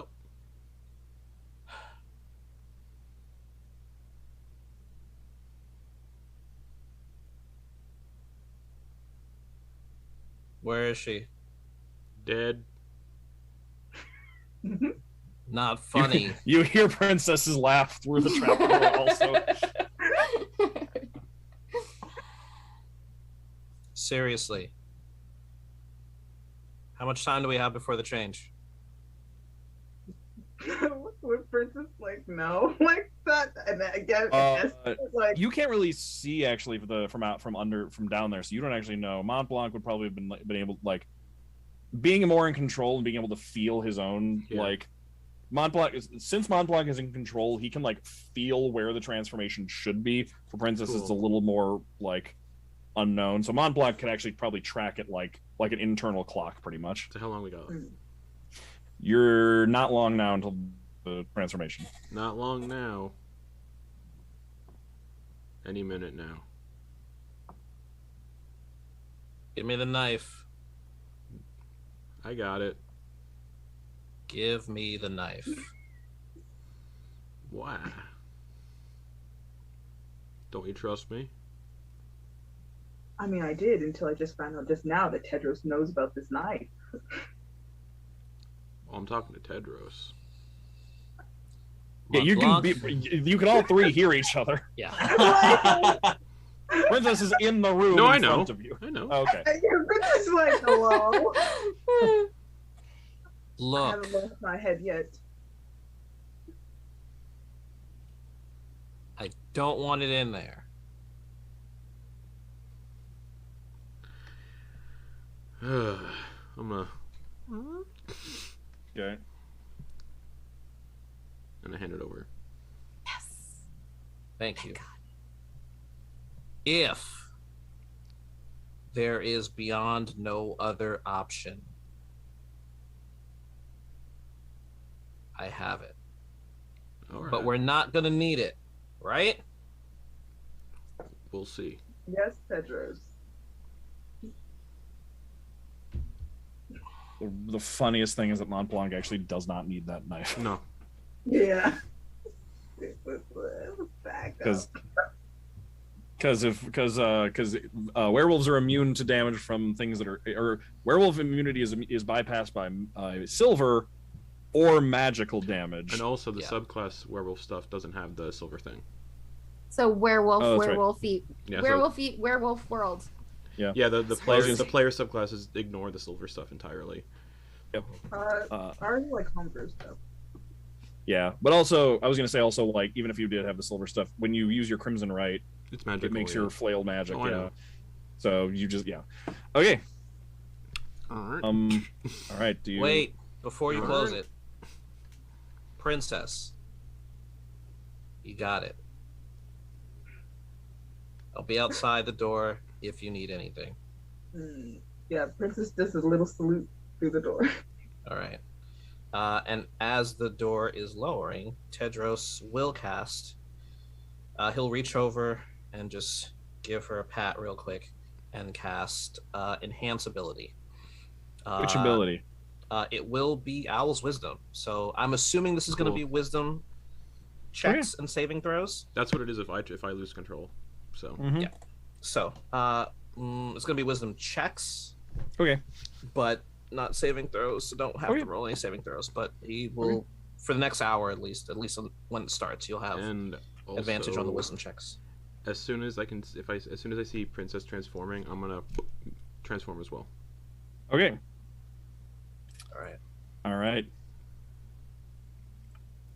Is it time? And yeah, right. Tedros will sit outside the door with the knife, and he'll just wait. All right. So, all right, let's see. All right, so Princess, you begin to transform, and every time this happens to you in the past, because it has happened to you before, every time it's happened to you in the past, it's basically just been like, it's almost the feeling of passing out. Like you get tunnel vision, and like your vision just like shrinks smaller and smaller and smaller into a pinprick, and then vanishes, and then you just like black out, and then you wake up the next, like, after it's over. You've been working on it though. You've been like every month since it's happened, I imagine you've been struggling to try and like retain yourself in the transformation. And is this time any different, or do you continue to try and struggle and keep yourself? Yeah, trying to maintain that sense of control, kind of like how she's been like sort of like channeling a bit of that energy every time she rages. I'm just trying to channel that energy into staying alive. All right. Montblanc, are you trying to do anything to aid in the controlling process? When I do my transformation, doing it slowly and trying to show them my control over it, I suppose. Okay, so I'll go, your process. I will tell you, your process of gaining control involved a lot of potions and chemicals and concoctions of things, blood like magic, blood magic, and it was things that basically magically and physically altered the transformation and changed it, and made it so that the transformation was easier to control. Like you basically kind of diluted the transformation down and made it easier to control through all of that. Princess does not have that advantage. So zenning it. Princess is like so Princess is trying to stay zen and calm and everything. All right. Then this time, so Princess, you begin to transform, and you can see just what does Princess's werewolf transformation look like? So Princess like starts like heaving breaths a little bit. Princess taking off her coat and like it's just like in like I guess like a bandage shop. She's like, I don't want to lose my clothes. I've lost too many clothes to this already. And slowly like it starts around the eyes. Like her eyes like go full out yellow. And her fur is like this, like the same red as her hair, which is deep red fur. And you see like the scar that's on her face is matched on like the wolf like muzzle that she has, and just a very large wolf, but like kind of like sleek and like thin, lean kind of like shape to a wolf. That's what this transformation looks like. And then as soon as I see that, I'll pop mine. Okay, so you both transform into your werewolf forms, facing each other. Yep. You're trying to stay zen, and the werewolf stays still for now, staying on the other side of the room. And you can see her across from you. Like, Princess, you can, for once, you don't black out. You do not, like, you can see the tunnel vision. You can see the tunnel vision coming, and it kind of like fading out. But this time, what's around the tunnel vision, like tunnel vision happens, it's just like, it's just darkness closing in on your vision and just like winking it out. This time the darkness comes in, but it's not full darkness. You can see shapes, you can see things around you, and when it finally closes out your vision, it's almost like you're watching all of this happen in slow motion, like from a third person perspective. You have like you start to have like a little bit of an out of body experience. And as that happens, you can actually see, the more you look around, the more you can see other humanoid shapes standing around, silhouettes in a crowd around the room, all watching like an audience, staring inward. Ugh. Yeah. Mm-hmm. My brother obviously like looking at things that aren't there. Which you seem like. Well, so. No, Princess, your head, it is an out-of-body experience. Oh, out-of-body experience. Yes. Okay. So for once, you are among the audience members. You are standing there, and you actually for the first time see your werewolf form from a third-person perspective. You can see yourself sitting there, and you can still feel a connection. There's a dull feeling, like you can feel this external, separate, like, entity, this like separate part of yourself, and you can feel this like feral anger, just boiling anger, threatening to overwhelm you, and you can sense that is the sort of spirit of your werewolf form that is almost like a separate entity, what takes over on the full moon. For the first time, you can actually kind of sense it and feel it as a separate entity at the same time, and it is currently in the driver's seat, but you've kind of got still one hand on the wheel.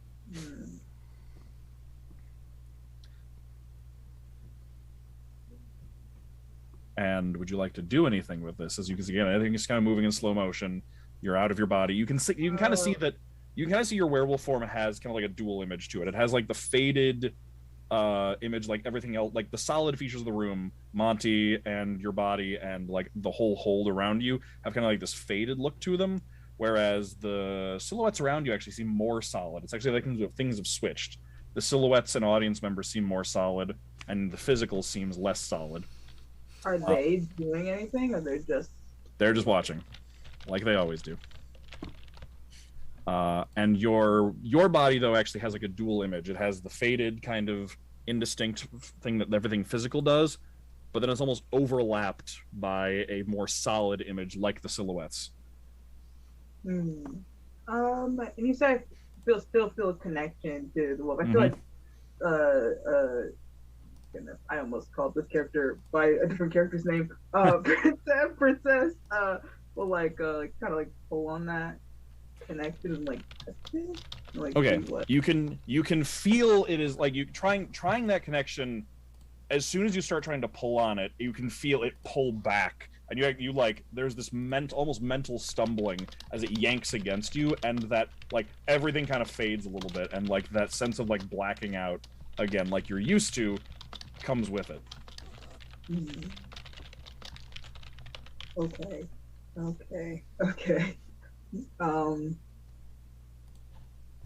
Damn. Okay. I'm trying to like think of like.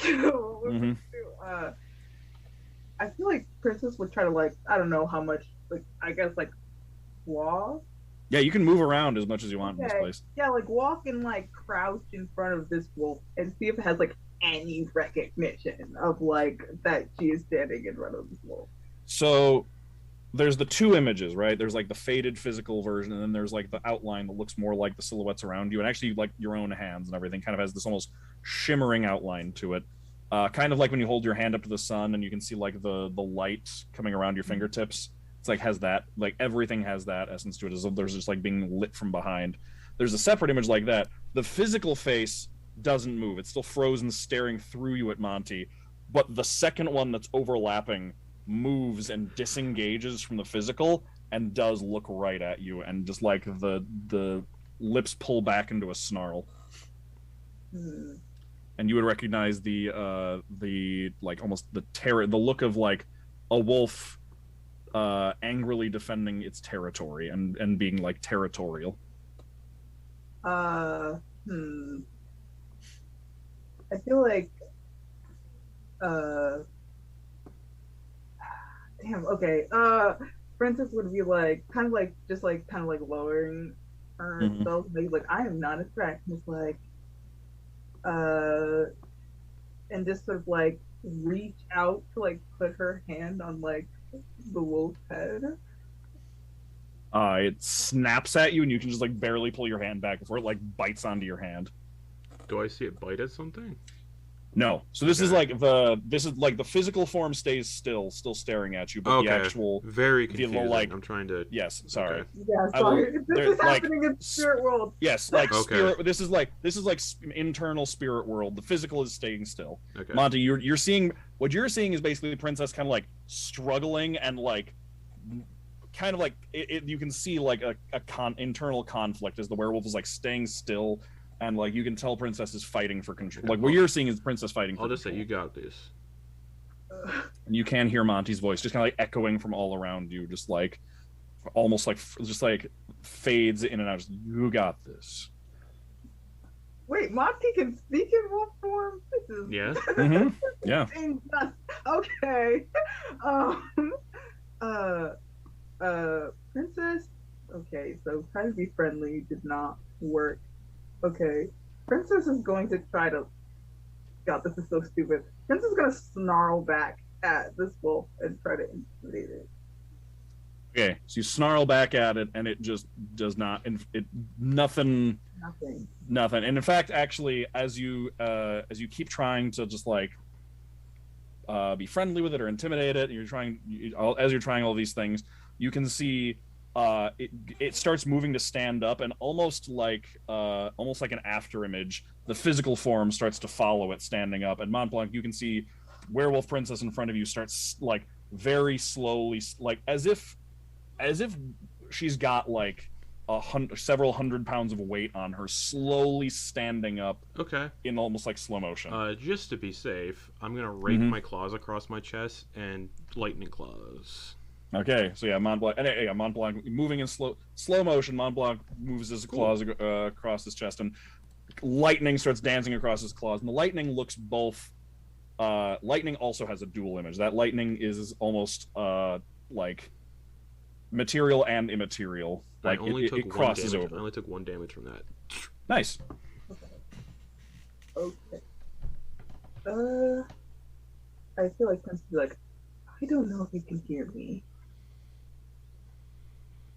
Dogs can see ghosts.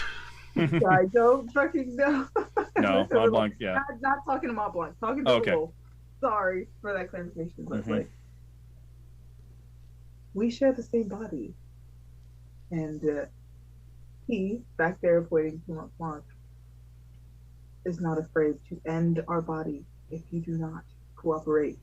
I don't know what I'm doing talking to you. I don't know if you can understand what I'm saying. It's like I don't know what I'm doing. Yep. As you're talking, the more you're talking, the more it like finishes standing up and starts taking your body starts taking a step towards Montblanc. And as you're still trying to talk to it, you hear a voice from the crowd that says, "This is a familiar sight." Tedros just looks to who's talking. You look. It kind of echoes from all around, just like Montblanc's voice. It echoes from all around you. Montblanc does not hear this. Hello? Wait. Okay. I don't know. I'm like freaking out. It didn't sound like it was coming from the wolf, though. Did not sound like it was coming from the wolf, no. Well, do you have familiar advice? Kind of like speaking out into And you hear the voice again say, "Well, it looks familiar, doesn't it? Someone else wants to do something. Someone else wants to make you do something. Someone else wants to take you somewhere, take away your control. And once again, you're trying words. Once again, you're trying control, calm. Once again, it doesn't seem to be working.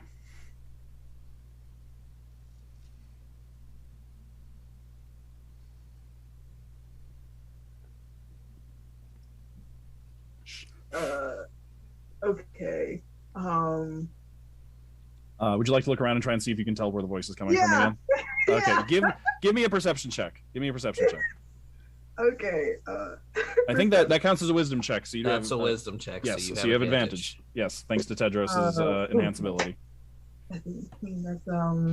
That's a 22. Okay. You're looking around, and you for a second you actually pass over the source of the voice because you've never heard him speak before.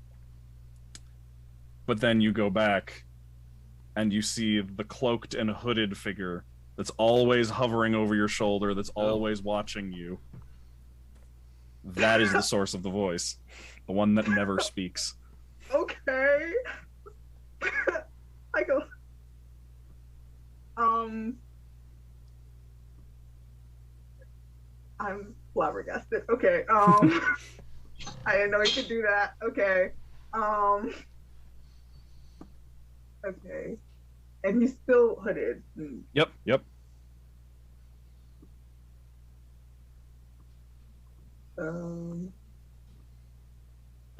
Hello? Like, I was just gonna say hello, but it's like no response, I'm assuming. Just being silent. Calm. I would like to rage. Okay. You rage. And as you do, like, everything sort of becomes a little bit more shaky in here. Like, everything in this place sort of takes on like a red light to it. Red outline, everything, all of the outlines begin to warble and shake, but it's almost like you get more solid when that happens. And you hear the voice just go, good. Try not to freak out about it so much. Okay.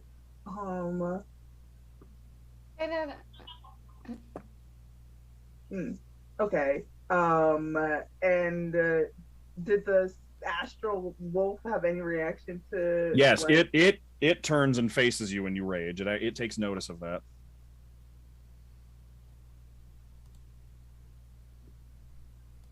I don't have like any weapons on me. It's just me. You don't know, yeah. Yep. Prince is gonna one-jet the spirit wolf. Okay, go ahead and make an attack roll. So stupid. Okay. Okay. That's me trying to look at the. I think that's a 18. Okay. You lunge. Are you like trying to tackle, or are you trying to just like lay a punch in? Tackle. Okay. So you rush up and you just like push back on the wolf, and you can see both the spiritual and the physical take a step back. And Montblanc, you can see the wolf. You can see Princess like stop, and then kind of like take a half step back away from you. All right, I'm just gonna get a little more on edge, ready to go. I'm gonna hold an action in case something comes at me, and I'm gonna swipe away anything that comes at me. Okay. Yeah. It's just channeling the grappling matches from earlier. Okay. In the day. All right. While you're right there, it's like looking down at you, fangs bared, growling, and the voice is gonna speak again, and say, all your life, you've been looking for your solution. All your life, you've been looking for a way to gain control. It's like you've been stuck in a river, being pulled along, away from the things you want. Yes? Princess just nods. This is very... You are stronger now. You are not a child anymore. And the way to control is not through control or measure or kindness or compassion. There is one path to take. You cannot control the river. You can only control where you go within it. You can only ride on the water. Stop fighting against what it is you want to do. Where does your power come from?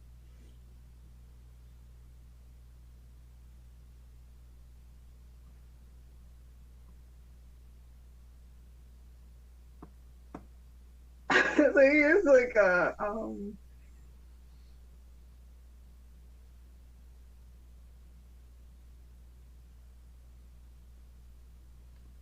me. More than that. And the spirit wolf is going to make an attack at you with its claws. But a 7 does not hit you. So it goes and like swipes its claws at you, but you manage to put an arm up and push it back. And the voice says again, where does your power come from?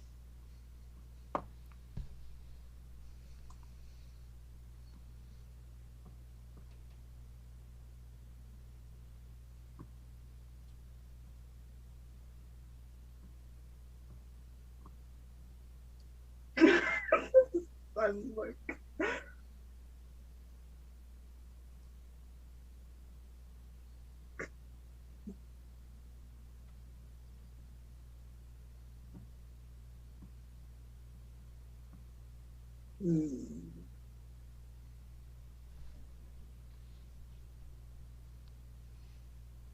my emotions, my heart, my people, my family.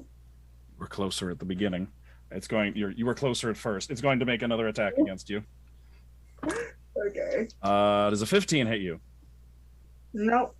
Okay. It like pulls across. You can feel that like the scent. You're so used to your armor. Do you wear? Oh no, you don't wear armor, do you? Nope. No. Okay. So yeah, that's just you'd like manage to like hold off, and it's like its claw manages to like scrape against you a little bit. It stings, but it doesn't do damage.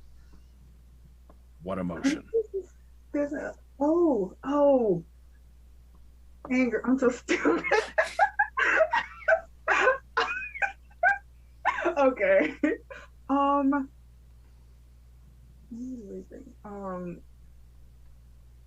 Princess is gonna, instead of like trying to like fight against the wolf, she's gonna try to climb on its back.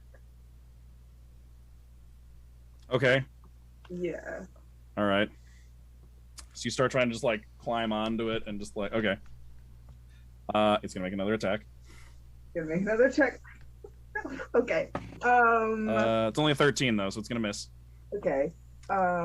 Yeah, I was like, Princess is gonna like her get set up. Princess is gonna doesn't have weapons on. She's gonna like strike downwards with like the type of stone in the mat. Hit it. Make an attack roll. That is that's a 1. Okay. That's like yeah. Okay. You go ahead and swing. You swing, but it's like your heart's not quite in it because you're not quite sure, and you don't. It like pushes you back off of it, and the voice says again, "You can do better than that." Would he have shown you mercy if you were to kill him? Would he have shown you mercy if you came at him with a strike like that? And I don't mean the wolf. Damn it. Okay.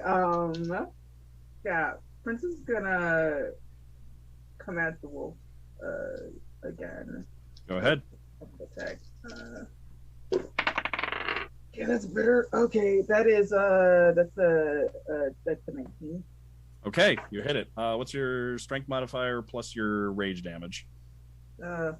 Me trying to look this up. Oh, yeah, that's I think rage damage is 2. Tiny phone. Okay. Yeah, Rage damage. it should be 2 by now. Mm-hmm. I think it's 2. Yeah. Okay.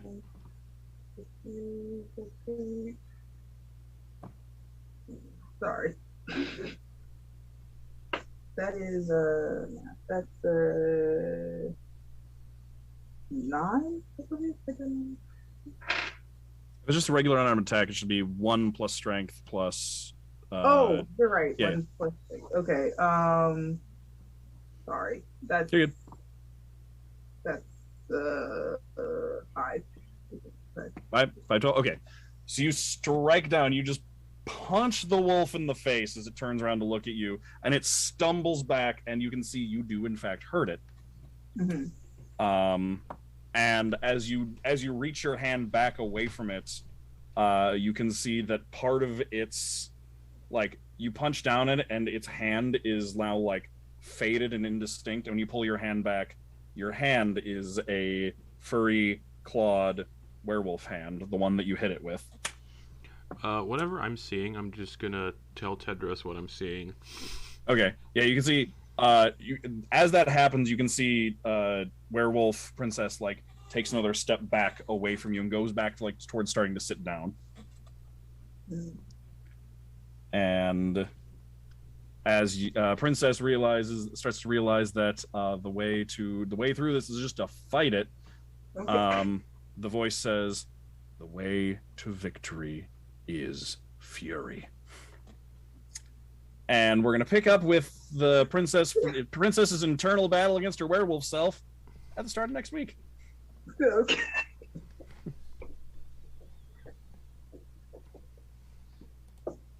All right, everybody. Thank you for joining us this week. We ran a little long because we started a little late. Yeah, thanks to everyone who showed up and gifted subs. That was fun. Yeah. And hype trains. That was fun. So thank you for that. Yeah.